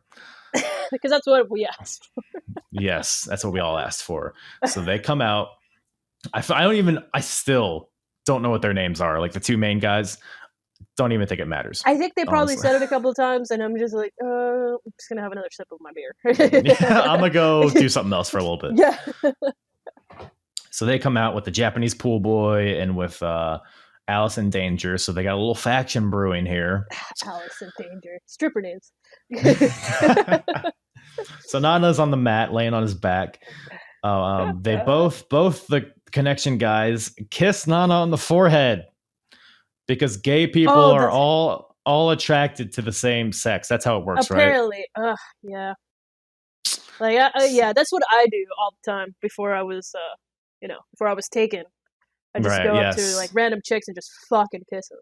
That's an epidemic there. You just got a bunch of gay people just kissing everybody, and it's because we're just can't get anything done. Yeah, we're just attracted to the same sex, just like how dare you? To everybody of the same sex, right? That's how it works. The same sex, yeah. That's how it works. But Nana getting kissed on the forehead wakes up like he just smelled smelling salts and just sprints out of the ring like he just saw his mother get killed. Like hates it. And then you're like, man, that sounds like a good end to that segment. But nope. Here we go. More coming. There's more shit to this. Oh my god. The fans were not even like they were very they had their criticism. They did. They had some words for them. They had some words. I'll begin with an F. And it's not friend. So the two Connection guys start making out in the middle of the ring because they're gay. Engaged. They're engaged because they're gay. That's how it works. So as they're making out in the middle of the ring, we get a appearance from Mickie James. Well, like, what the hell? Why the fuck would she come out for this? Sure. Who would have thought the career she would go on to have after appearing in this segment? Hey, that was a very good feud. Don't get me wrong, man. Yeah. That worked compared to this. Right. Yes, it did compared to this for sure. So Alexis Lurie, which is is that her real name? It might be, maybe not, but that's what they're calling her. She comes out to the ring and gives one of them a low blow, and then hits a spinning DDT from the top rope onto the Japanese pool boy. Yeah, that was solid. Really good looking. Yeah. Kind of like a precursor to what her finisher would be in WWE, I guess. Right. But I guess they didn't want her doing it from the top rope to like outshine everybody. Very true, very true. But yeah, so the Japanese pool boy. I know when I think of Ring of Honor, I think of the Japanese pool boy and Mickie James fighting. I don't know about you, but that's what I think of immediately. Sure. Yeah. That represents the company. Japanese pool boy. Why is he called the Japanese pool boy? Well, I'm gonna go ahead and guess. I think he's a pool boy, but also he's Japanese. So okay. I think that's what it is. Okay. So easy transition into this next match. The Ring of Honor title is on the line. The champion, Low Key, versus fuck that guy. Xavier. Not a big Low Key fan? Not a big Low Key fan. What? I never was a Low Key fan, to be quite honest with you. I always thought he was such a douchebag. Right. Yeah. Great wrestler. I mean, don't get me wrong, but he's just such a dildo. Like, fucking. And this is even before the whole maskless crap. Like, that revolution that some of these wrestlers are going through right now, and whatever's going on. But I just saw Loki was just such a fucking dildo. It sucks that he's a great wrestler, but fucking hell, what a drama queen that guy is. Yeah, he's definitely notorious for that. I mean, I'm surprised he even got to WWE, even for the cup of coffee that he was there for. Yeah, with that NXT run, that he being was managed. like, yeah, he was being managed. I forgot who he was managed for. Lay Cool. Oh, for real? Michelle McCool and Layla. Oh, he was like their little boy toy. It's right. A good thing you forgot about it. That is right. Yeah. Holy shit. Yeah, that's right, man. Yeah, he was only there for like a cup of coffee, and I think he was released because he was a dildo, just like what happened with Austin about Aries. Right. Yeah, just what happened with Austin Aries. And I remember, like, a lot of people were like, "Oh man, Austin Aries didn't get a fair shot. You know, he was never pushed, and this and that." Blah. And I'm just like, yeah, dude, he was just probably released because he's a piece of shit, and that's what exactly fucking happened. And then it kind of just proved that later in his years when he came back to TNA or / Impact. When he that's what I think about when I think of Austin Aries, is him no selling the Starship Pain at the end of Bound for Glory and just walking out. Shit, man. And he was like also a piece of shit too in Ring of Honor. Like, he was always a fucking piece of shit. I wasn't aware, because I was watching during the time where he was kind of prevalent there, and I believe it for sure. I mean, just looking at it, he looks like a guy that'd be an asshole. So I have no problem believing that. He's a short guy, so he has a temper, so I get it. Oh, is that how it works? That's Low Key's problem too, right? Austin Aries, he's an Aries, so apparently we have a bad temper. What I've heard in these signs. So, is that what they tell you? Well, Low Key probably is too, huh? So probably, yeah. So this was like, so what do you know about Xavier? Or like, I guess before watching this show, what did you know about Xavier? Jack shit. I was trying to figure out who the fuck, why the fuck this guy, because he looked fucking green. He was just green all over the place. Yeah. Poor fucking guy, dude. He was given a title shot with Low Key, and he just looked like a mess. A fucking green as shit. And I have no idea before his stuff. Yeah, no idea. So there's a few things. So I knew Xavier. I knew he was a Ring of Honor champion at some point. I didn't know how he won. I didn't know who he beat, when he beat them, or anything about that. I try to stay in the dark about that kind of stuff. Yeah. And I always assumed, because at this point he had been kind of a plucky underdog babyface kind of guy. Right. So I thought he would have like a culminating build to like a title win, like a heroic title win over somebody. And I thought Low Key would have a long title run in the beginning as well. But not to spoil the ending, that's none of that happens. None of that happens. So I was very caught off guard by all of this. I thought this was just going to be like their first meetup, and then they would fight again in the future. But a lot of shenanigans happened here. Right. Ooh, my phone is like ringing right now. Like, who the fuck is calling? Give me that vaccine. Stick it in me. It's actually my work phone. So yeah. Nah, it's not off. If you need a pause, by the way, at any point, it's okay. We could. I could call them back. Yeah. Oh, okay. It's probably somebody asking a couple of questions or something like that. So. If they ask any questions, say you were busy talking about Xavier from 2002, and they'll understand. Yeah, there you go. But it's not that I treat my patients bad. It's just that I'm off. Xavier is more important. No, I get it. Don't need to justify it to me. For like one day. One goddamn second. Let me some goddamn peace and quiet, please. Jesus Christ. But so this match is kind of thrown in the middle, which I thought was kind of weird, but it also was like exactly in the middle. So I guess there was like an intermission after this. So it seemed like the main event of the first half. Mm-hmm. So this match gets underway, and the commentary makes note that Low-Ki injured his ankle in Japan. So I'm assuming that's a real injury. I don't know why they bring it up otherwise. True, yeah. And having that context, like, it did seem like he wasn't like 100% going, because he was still looking good, but there were like certain things that he just wasn't doing. He wasn't like doing all the handspring stuff he would generally do. That's very true. Yeah, he looked a little bit more... It's not the Low-Ki that we're used to seeing, and I think he was also doing TNA stuff at this time too, if I'm correct. Yeah, I think so. Yeah, I think so. So he was working a lot during this time. So I'm not surprised that he managed to get himself injured. Yeah, and in the beginning, it's literally a lot of this match is Xavier hitting Low-Ki kind of hard, but then Low-Ki just obliterating Xavier. Oh my god, yeah. He really fucking smacked him around. Laid it in. Laid it into this fucking guy. And that's the thing about Low-Ki. He's another guy that works stiff as fuck. Mm-hmm. Stiff as fuck. Yeah, for sure. Because like Xavier would hit a chop and it'd be like, but then Low-Ki would hit a chop and it'd be like just smashing him. Punished that fucker. Yeah. And the ankle kind of came into play like in certain things. That's right. Mm-hmm. But like Xavier, there was no like. I feel like Xavier should have done more offense towards the ankle. Like I said, Xavier looked fucking green. He was. I think it was being green plus like having to work around Low-Ki's injury. I think all kind of made it kind of clumsy in some spots. Mm-hmm. I think he even botched like a move. There was like a tilt-a-whirl. Tilt-a-whirl slam, yeah, something like that. And the fans were like, "You fucked up." Yeah. But yeah, it's like that. Plus, it's so hot, and you can see how much these guys are sweating. Oh, yeah. Like, you got to think the ropes and the mat are wet as hell at this point. Mm-hmm. They're both gassed. You see the fans fanning themselves in the background. It looks like a miserable time. And there was like one the AC, man. Shit. Yeah. And like.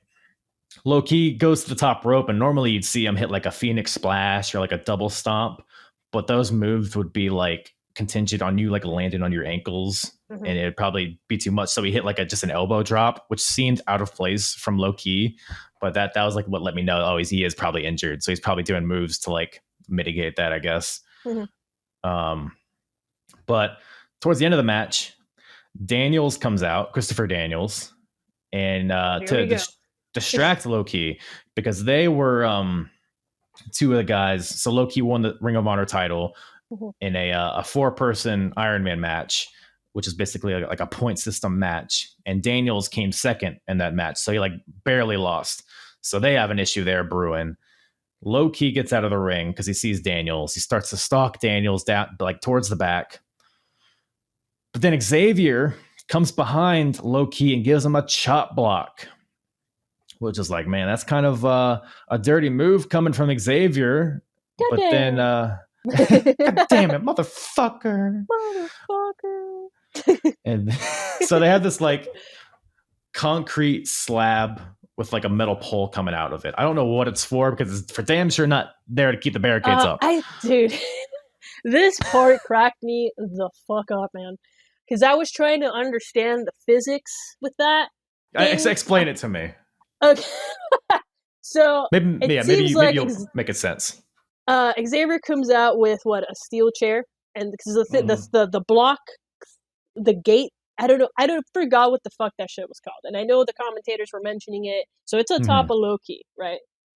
And Xavier comes out with a steel chair, right? And he just boink on the pipe, and then all of a sudden he's bleeding from his mouth, and I was like. So the whole time this guy has this block on him, squeezing his ribs, he doesn't bleed out a little bit there? It has to be the boink of the chair? I was trying to understand that, so...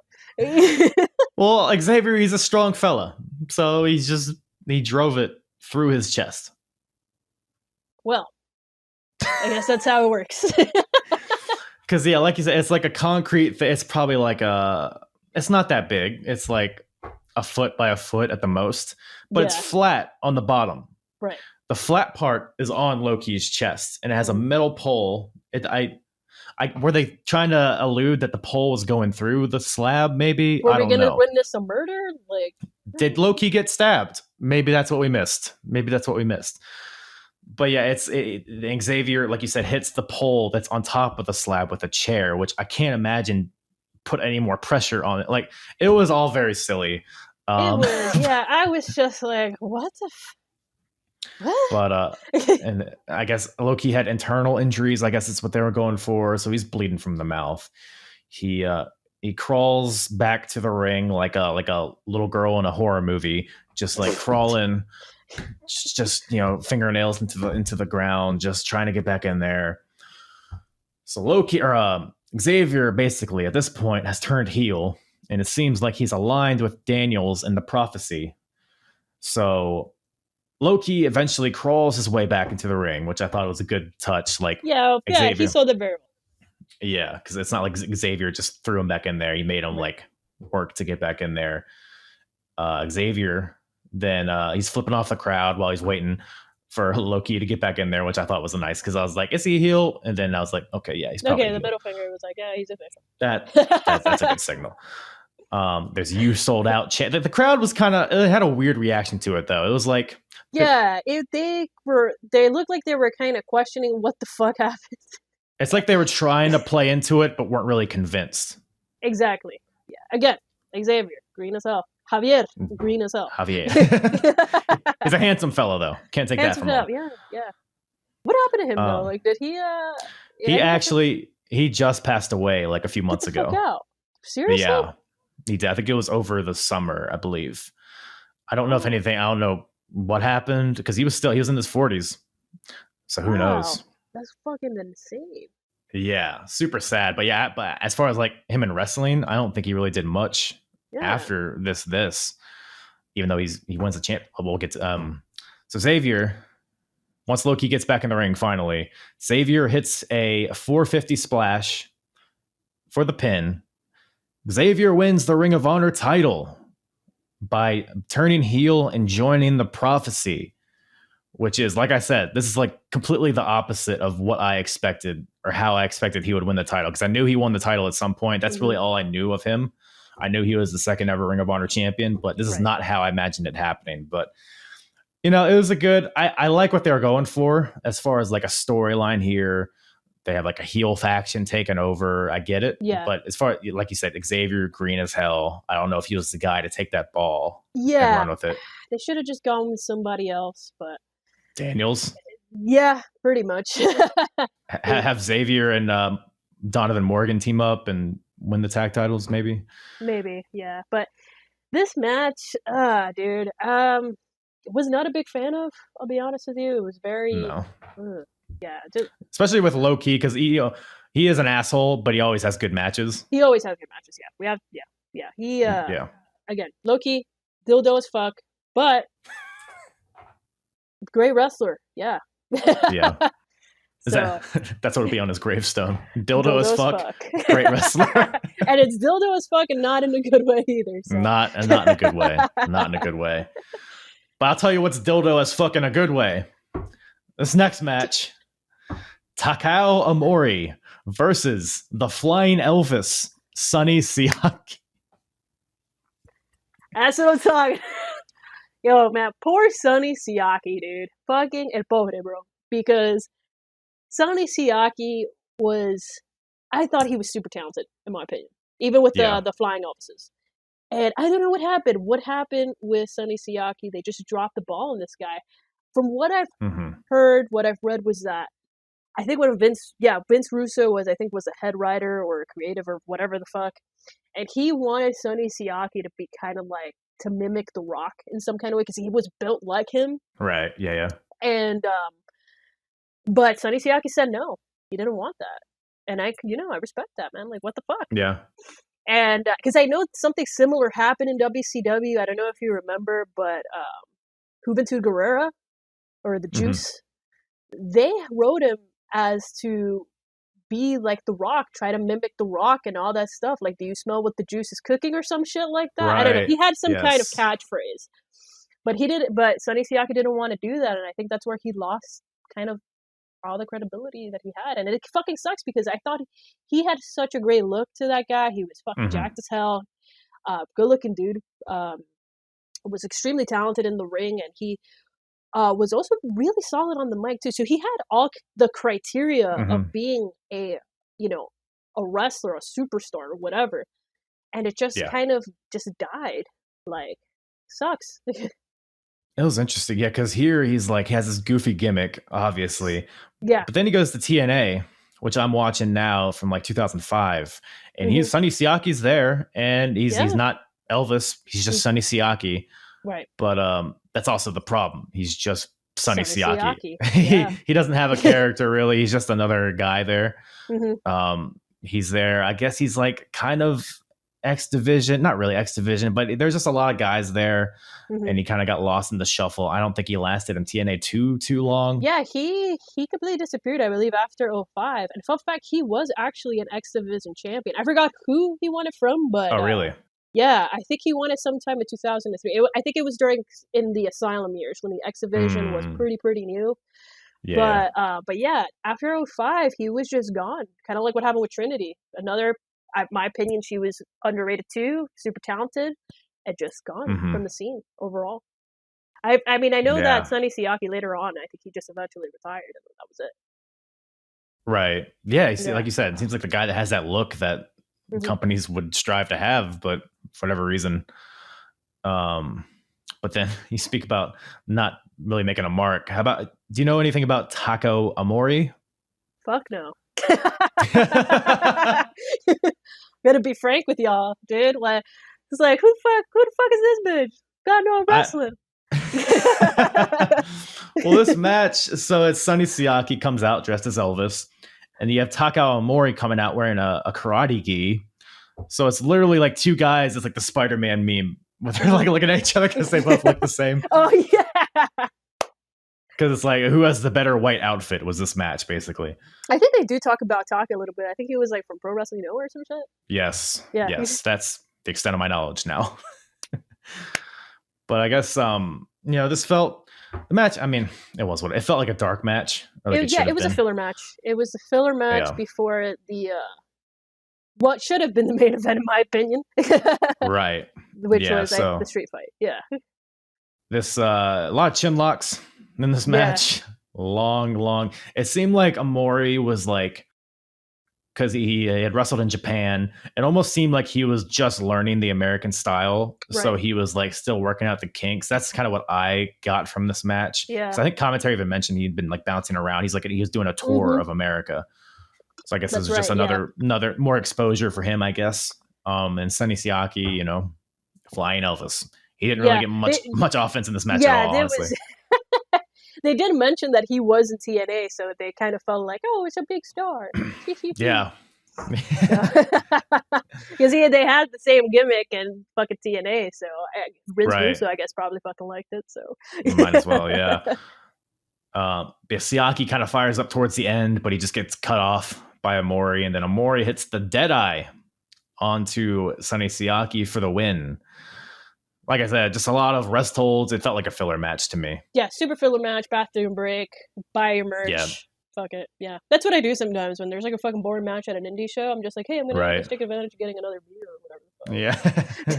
I guess every show needs that. Every show needs that. But man, after this, we get a segment in the ring. CM Punk. Oh my God. Looking like Fred Durst in this bitch. Looking like Fred Durst. Yo, give me something to break, bro. Oh my God. Let me tell you something. I feel like this segment, like if CM Punk looked back to this segment, because he makes his debut in Ring of Honor, and he probably was like regretting this shit, because especially throughout the years after WWE on how much he just fucking hates wrestling. Right. God, man. I guess at a point he loved wrestling, but yeah. Man. Time will do crazy things to you. Another dildo, too. CM Punk is. He's a smaller dildo. He's like an Asian dildo. Yeah, there you Loki is like a big black dildo. CM Punk's like a Takao Mori dildo. Yeah. It's like he's like a keychain dildo. You just there. Take it with you. You know what? I'm not gonna ask. Do those exist? I don't know. I was waiting for you to bring it up. Glows in the dark. Probably.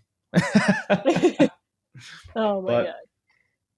So basically, like you said, he's cutting a promo on how much he loves wrestling, how he appreciates how Ring of Honor appreciates real wrestling as a sport, not a sports entertainment. Oh, man.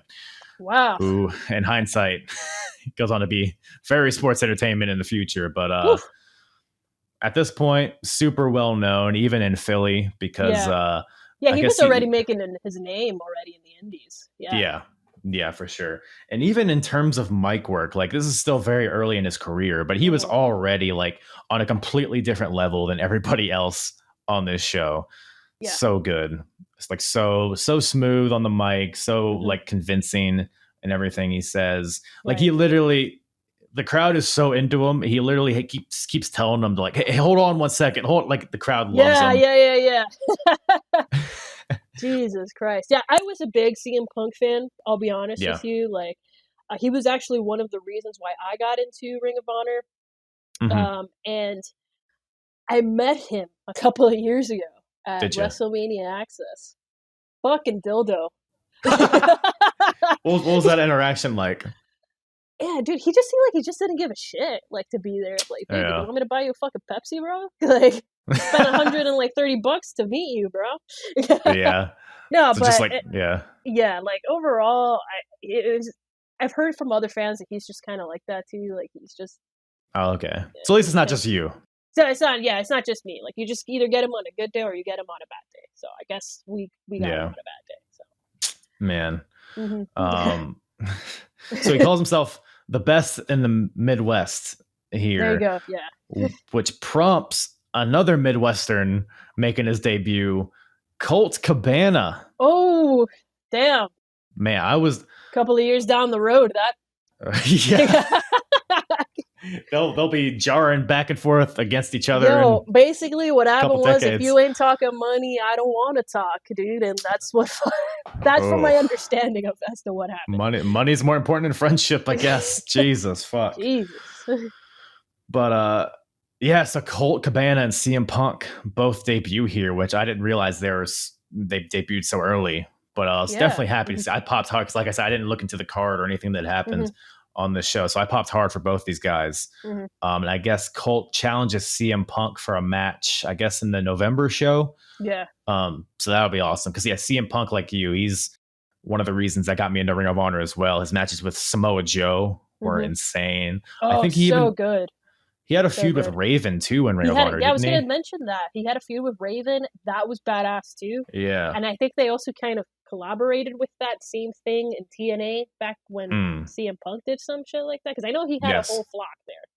But, oh, man, great fucking stuff. I loved his feud with Raven. I thought it was cool. I'm a big Raven guy, so that was the shits for me, like, in a good way. Yeah. Great chemistry between those guys, for sure. Wow. So awesome to see Punk and Cabana here. But then that transitions to a backstage promo with Jay Briscoe. So Great shit. Too. I've ragged on a lot of these promos from Ring of Honor, especially in the early days, but this one from Jay Briscoe was pretty damn good. I've always said this. Like, I always thought Jay Briscoe was the better brother. Right. To say the least. What a talented guy, bro. Dude, he's like very like articulate, like almost out of place articulate, and a really great promo here from Jay Briscoe saying that he's frustrated because he's pretty much lost. I think every single match, maybe except like one, he's lost so far in Ring of Honor. He's been doing nothing but losing. He wrestled his brother in Boston a month ago, and he lost to him. And he can't fight Mark in Philly until Mark is 8, because Mark is 17 at this point. Right, yeah. And Mark doesn't turn 18 for another like 3 months after this. So he's frustrated that he can't get back at Mark. He's frustrated about losing. So now he's out here. He has a sick line. No, leave the cat. Leave the cat. Well, she's part of the conversation. Oh, there she goes. There. Let's just continue. Let's get a cat asshole here. We just talked about Fred Durst. Let's get that starfish. Thank you, Lulu. I appreciate your assistance in this case. I close my door because my cat literally will get up here and like start chewing on my microphone. Oh, for real? So like, Lulu, my cat, can't do that. She gets curious. Yeah, understandable. What the fuck I'm doing. Understandable. But this is gonna be on the no, this will be the initial like thing. Just a picture of its asshole. Let's just okay. All right, she's just there. I spend most of my days here are spent just watching my cats do things, so I completely understand. Yeah, that's there you go. All right, let's continue. Anyway, Jay Briscoe, et cetera, et cetera. But yeah, good promo. Made me really hyped for his match here against Amazing Red. Oh man, this was a good match, man. What a fucking badass match too.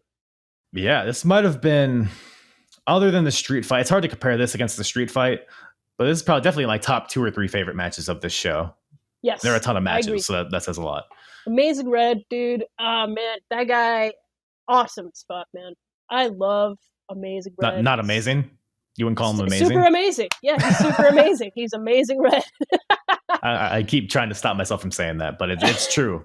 He is. Oh my god, I remember, because he was also part of the X Division in TNA, and back in those days when TNA was really kind of putting their name out there, because they already had their like TV deal around 04, 05.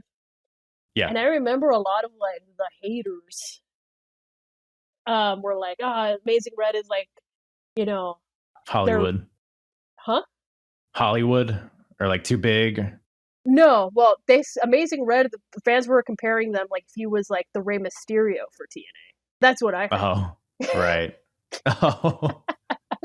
So I was like, he's just like a ripoff of Rey Mysterio. Just because he does flips? Just because he does flips. I was like, what? Like, is that really what your gist is? Like, is Amazing Red even, is he Hispanic? He's Puerto Rican, yeah. Oh, okay. For some reason, I just assumed he was a white guy, but I guess you learn something new every day. There's a lot of Hispanics that look white, so you gotta come to Miami more often.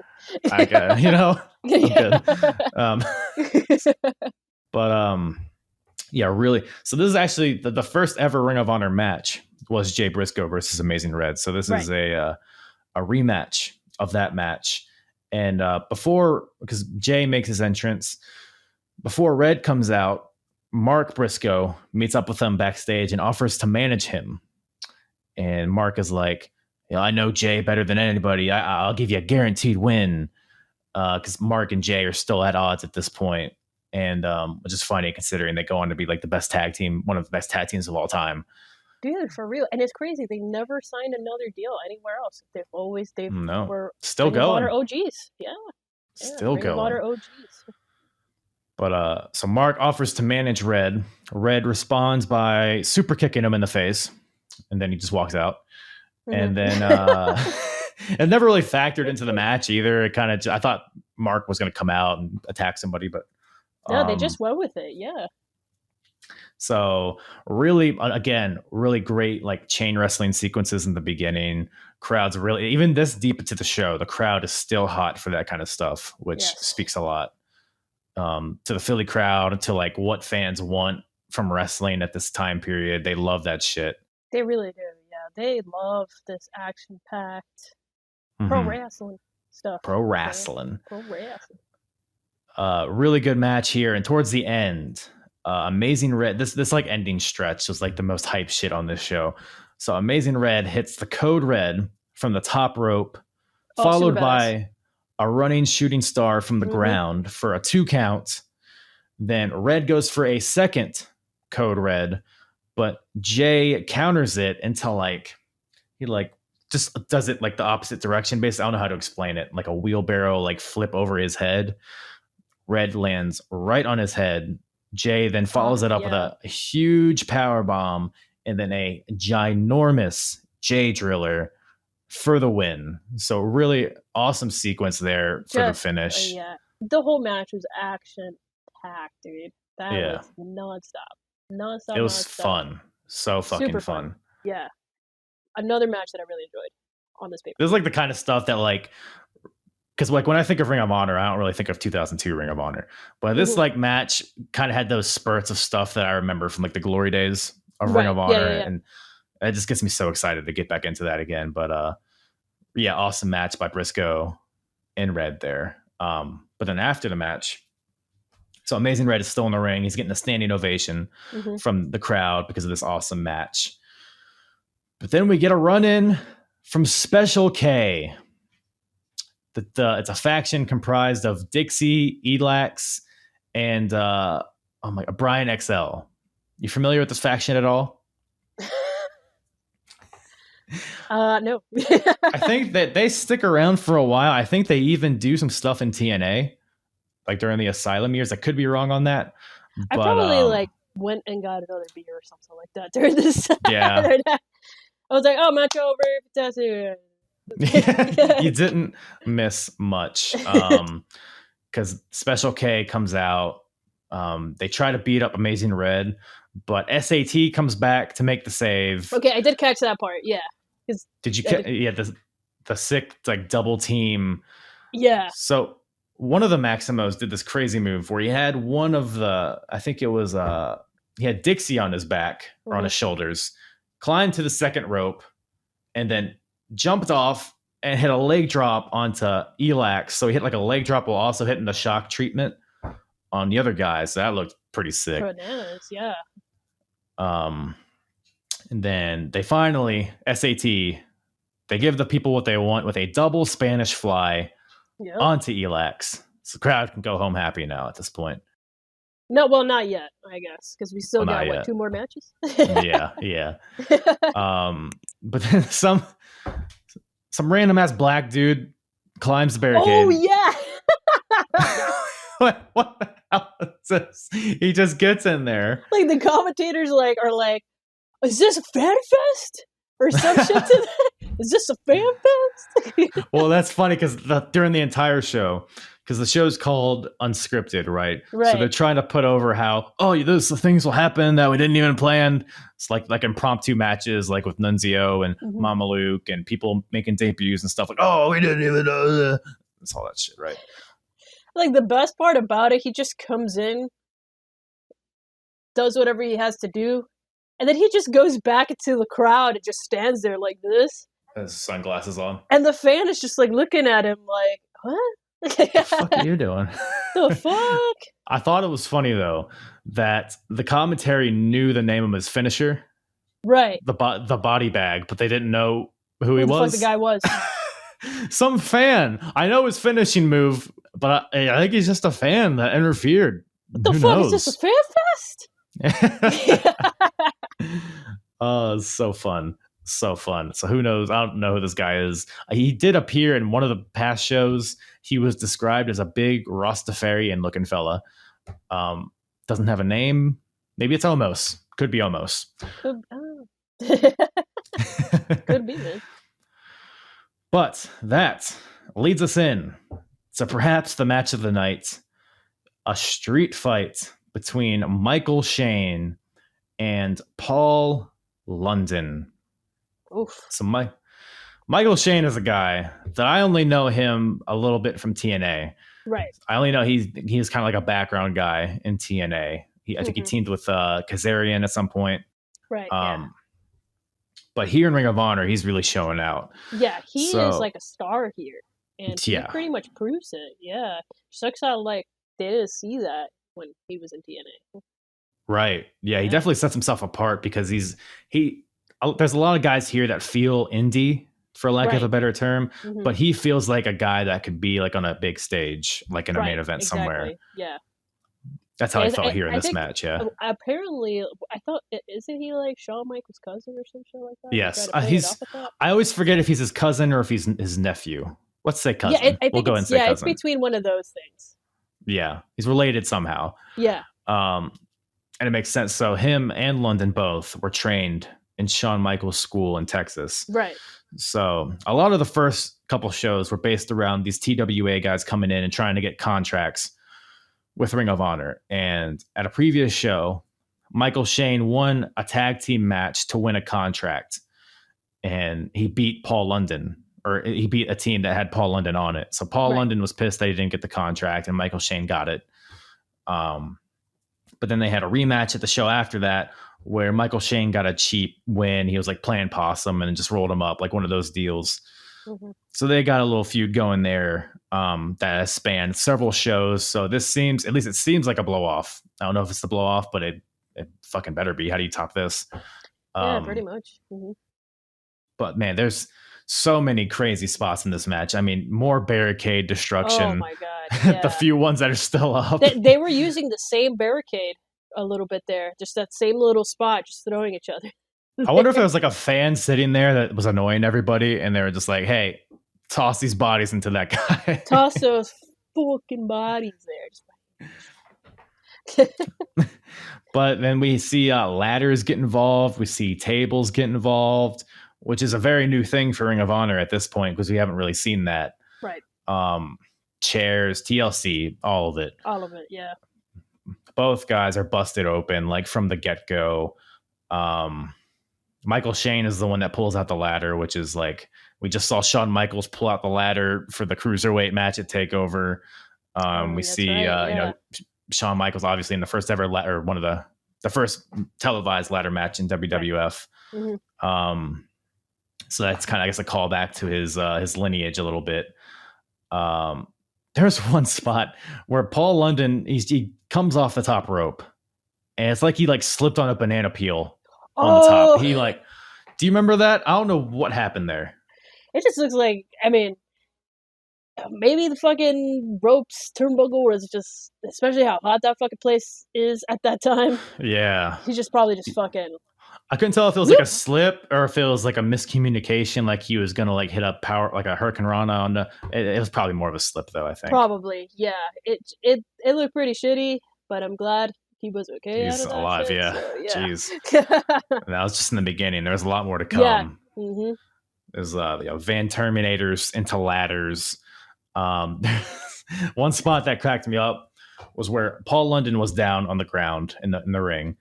Michael Shane just sets up the ladder and then just lets it fall on the ladder. It's like such a dick thing to do. Yeah. Like, man. Dude, that looked like that shit fucking hurt, dude. Like, it didn't look like it felt good. No, yeah. Yeah. And I think like even the commentators even mentioned something about that. I don't remember what they said, but it's like that was like a shitty fucking thing to do. Right. Like a very arrogant and just an asshole-ish thing to do. The table's set out outside. Paul London ends up hitting like a head scissors from the inside of the ring to the outside of the ring onto Michael Shane. Yeah. Toss it up. Yeah, the way he like just all the timing. Yeah. Yeah. Just table exploded. Paul is fucking great. He's the best. He's the best. And to further prove that, he hits the spot where a ladder is set up in the corner up against it. He runs up the ladder rungs, does a jumping flip to the outside onto Michael Shane. That's almost a spot that's like commonplace now. I think the first time I saw it was Shelton Benjamin doing it at WrestleMania. Right. Yeah. It was pretty much that spot, but in the corner to the outside. Right. But in 2002, that wasn't the thing you saw all the time. Yeah, so that was very like, impressive. Yeah, that wasn't normal. Yeah, like not normal, but like basically it was different. Yeah. Yeah. So, crowd is hyped for that. I mean, dude, just they were going nuts. fucking bananas. Yeah. fucking bananas. I was so happy that This Is Awesome wasn't a thing back then. So Right. but they were really fucking like into Yeah. this. Yeah. Yeah. And a ladder is set up in the ring. Another one. Paul London does the spot that like the Jeff Hardy spot where he like jumps over the ladder. It hits goes for a Hurricane Rana, but gets power bombed by Michael Shane. That was badass. Oof, that looked good. Super good. I can't imagine what that'd be like to take, but sold it like a champ. Yeah. Holy but shit. only a 2 count Only somehow. A 2 count, right. Only a 2 count. And then Michael Shane hits what I guess is his finisher, the picture perfect elbow. Yes. From the top rope. But only for 2 counts. Shades of his uncle or cousin. Yeah. Dad, sister, whatever it is. Maybe. But this ladder that they're using is beat up. It's not a WWE like super enforced ladder. It's something they probably just got. They got it at the clearance section. Not even Home Depot. Yeah. Like just a local store outside. The mom and pop store over there. Yeah.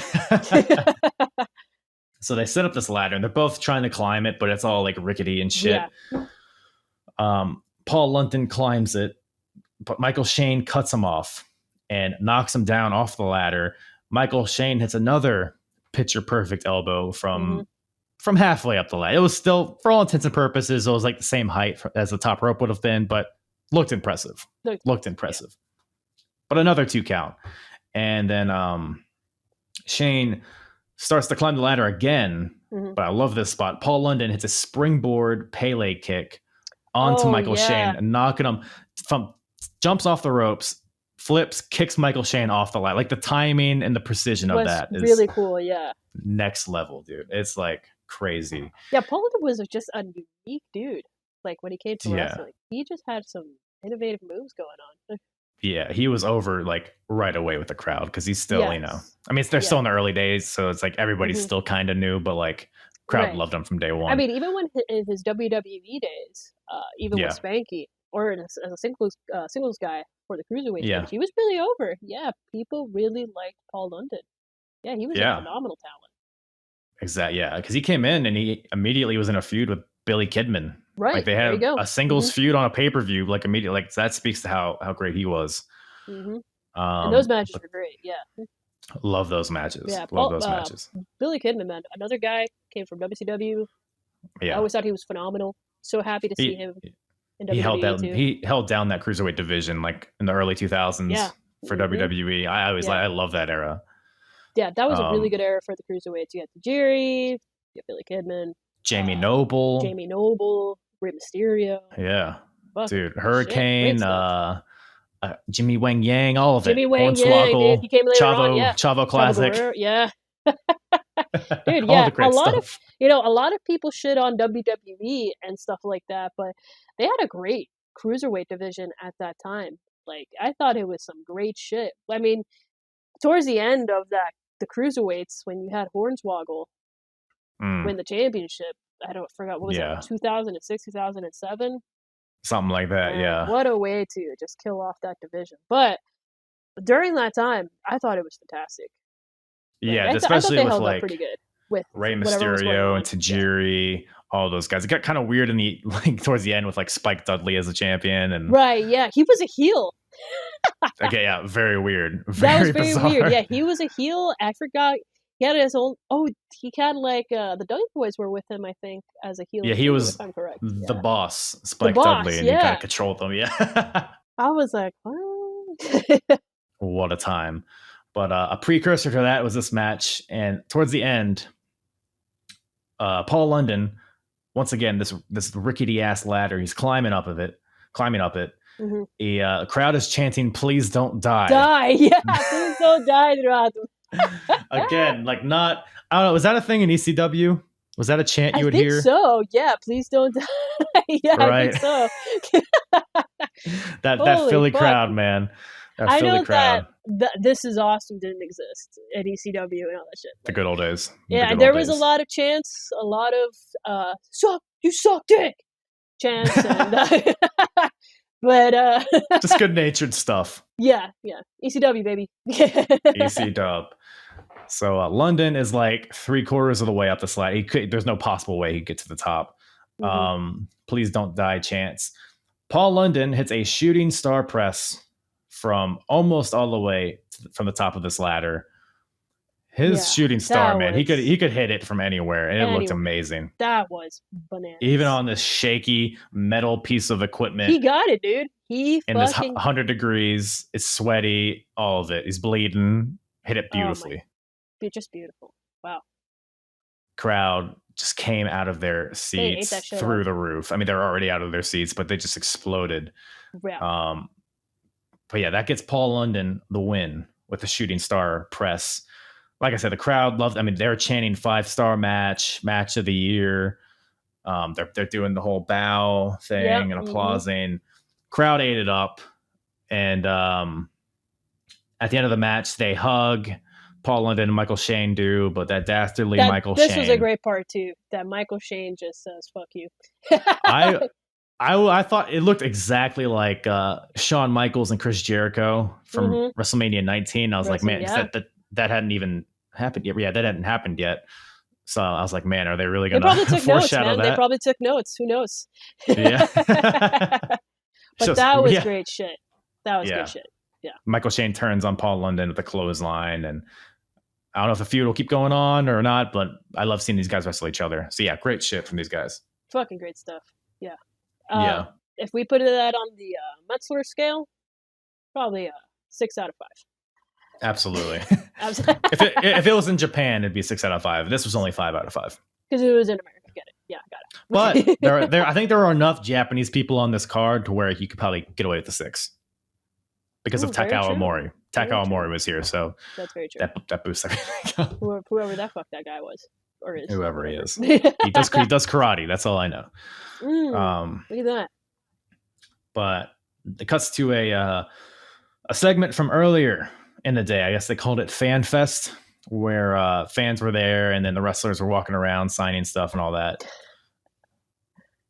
Donovan Morgan and I think it's Donovan Morgan and Mike Modest are in the ring for some reason. Somebody calls somebody in the ring. I forget what exactly happens. Yeah, that was it's pretty good. I didn't mind this. It was funny in some kind of way. I really enjoyed it, kind of, actually. It was like, because you said, I didn't know this, you said Donovan Morgan trained Mike Modest?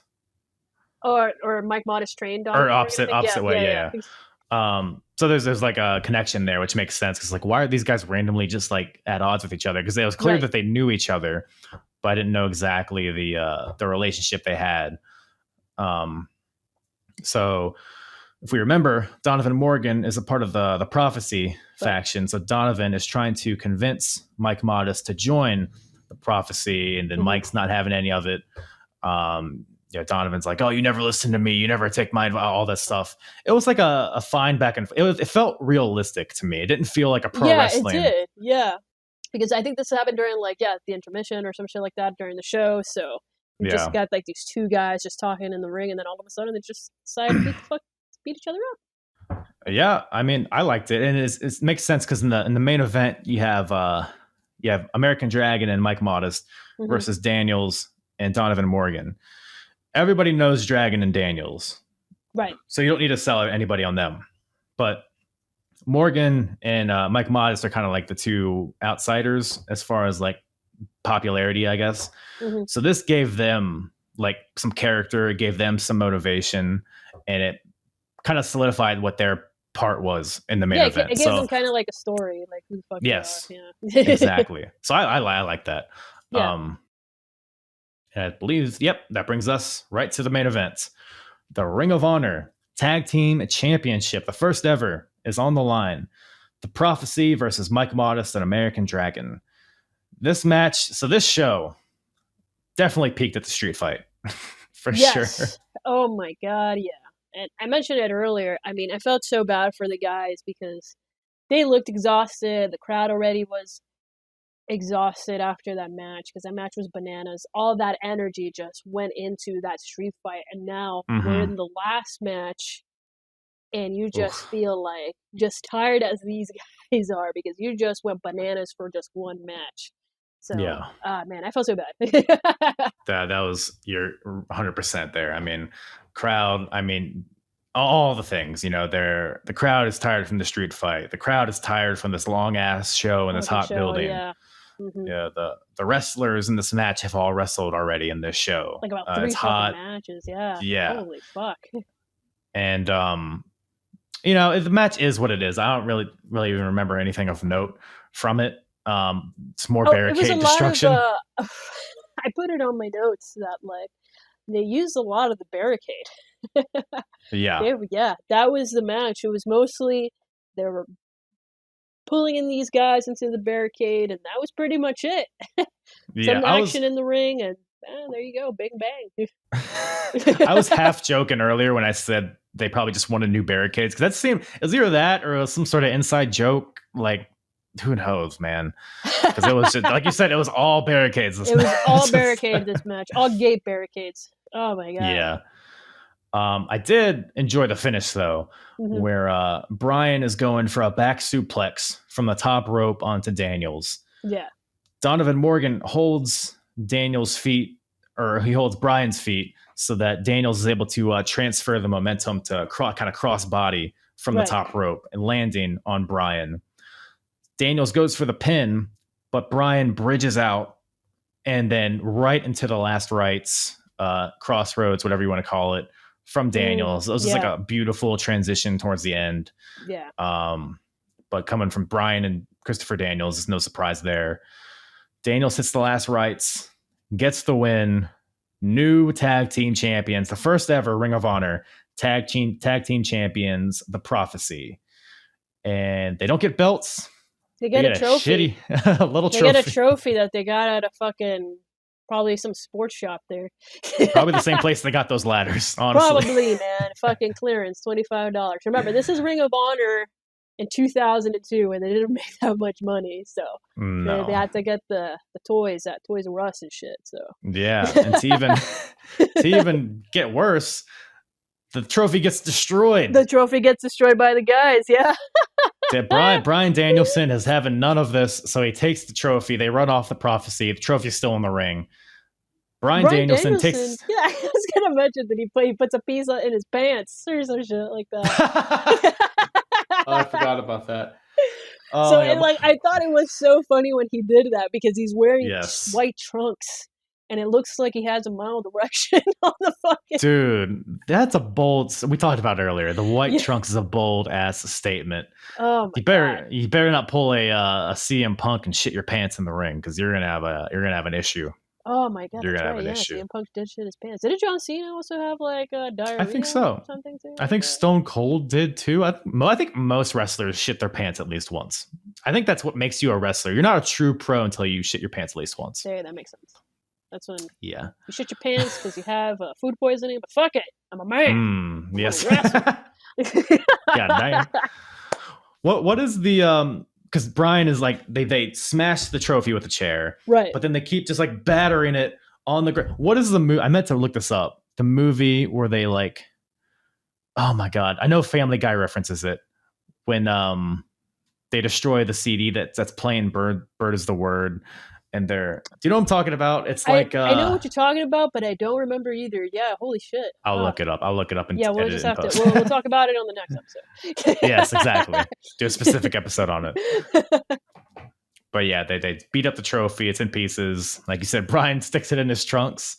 He's like, "Hey, you want it? Come get it." And that's such good shit. Just looks like he has like a little erection going on. I was like, oh, whoopsie-doodles. But yeah, that's the last, and then it's a little closing segment here with the Prophecy. Xavier has the Ring of Honor title. I guess Daniels and Morgan were able to capture the pieces of the trophy and kind of put it together. Try to put it together. Dude, Daniels had me cracking up at the end. He like has the trophy, he gives it to Morgan. He's like, fix this. Fix it. Yeah. And then he starts talking to Xavier. And they're like, What? Why do we have a trophy? Why is Ring of Honor trying to be Japanese? Just give us belts. That's right. I was like, it's so true. That though. was like, very good. On. I really like that. Yeah. Like, why can't they just give us belts? We're not Japanese. Yeah. But yeah, that's pretty much the closing. It has the Prophecy with all the gold, I guess. But yeah, that brings the show to a close. It was lots of matches. Like I said, these Ring of Honor shows, I had to watch it in pieces. Same. It was like 3 hours. But all in all, I mean, there was some low points. But all in all, I enjoyed watching the show. There was a lot of good stuff, especially towards the last half of it. Yeah, I really thought the show, I don't know if it's like was a pay-per-view or whatever the fuck, but it like halfway through the show, it really started picking up. It started getting really, really fucking good. Yeah, unfortunately, we had that filler match towards the end, but I thought it was a solid show. Really good show. Yeah. Yeah, really fun stuff at the end for sure. But yeah, once again, I mean, so much fun. This is like one of the longest podcasts I've done, honestly, but it's been so much fun. Glad shit, yeah, we are 2 hours. Holy fuck. I don't go 2 hours if I'm not having fun. I'll cut it off if it's not. I'm glad. But yeah, thank you for making the time to do this. Absolutely, man. Yeah. Tell everybody where they can find you, and you already kind of mentioned your stuff that you do for work in the beginning, but feel free to plug that again if you want. Sure, yeah. So anything with regarding vaccinations right now, Sanitas Medical Center, you can go to our website, www.mysanitas.com. As I previously mentioned, vaccines are not in just yet. We just finished with the Johnson & Johnson. So we're hoping to get the Moderna vaccine. So if you guys are ever interested in getting vaccinated here in Florida, just go ahead. There's a little chat link on the bottom. It's like a little green. You can talk to one of the chat agents. It's a live chat agent, actually. Go ahead and assist you with any kind of questions with the vaccine. For medical stuff, I mean, call someone else. You're better off just going to like a teledoc or My Sanitas chat, which we do have as well, but that's for our actual patients who are sick and all that stuff. We also have, forgot to mention earlier on the show, we do have is rapid testing. That we still have. You don't have to be a patient with us, or you don't have to be insured either. It's completely free. I think since it's rapid testing, you get the results within a couple of hours, or within 24 hours. You just get it through your email, the results. So if you are feeling sick or anything like that, you can go to pretty much any of our locations. We are doing the rapid tests, but it is by appointment only, though. It is by appointment only. Yeah. We're trying to social distancing and all that stuff. So just like the vaccine, if you ever get the vaccines sometime next week or later in the month, by appointment only. Yeah. Right. Awesome. Yeah. Go check her out. Twitter, Karina Cupcakes, right? Karina Cupcakes. Yeah. Well, Karina Cupcakes is my Instagram name. Oh, that's right. Yeah. If you want to just talk to me personally for anything wrestling related, dude, just DM me. Great follow. Great follow on social media. Yeah. Highly recommended. Yeah. And my Twitter is quesito frito, or fried cheese. That's right. Or just, there it is. You can follow me there. And just let me know what the fuck you want. Hell yeah. Yeah. Well, once again, thank you for coming out. Thank you for coming on. It was super fun. Dude, yeah, absolutely. I had a fucking blast. Once again, thank you to Karina for joining me on this episode. So much fun. Always a good time talking about Ring of Honor, especially with somebody so knowledgeable about the subject. So really good time. And like she said, all the links in the description below.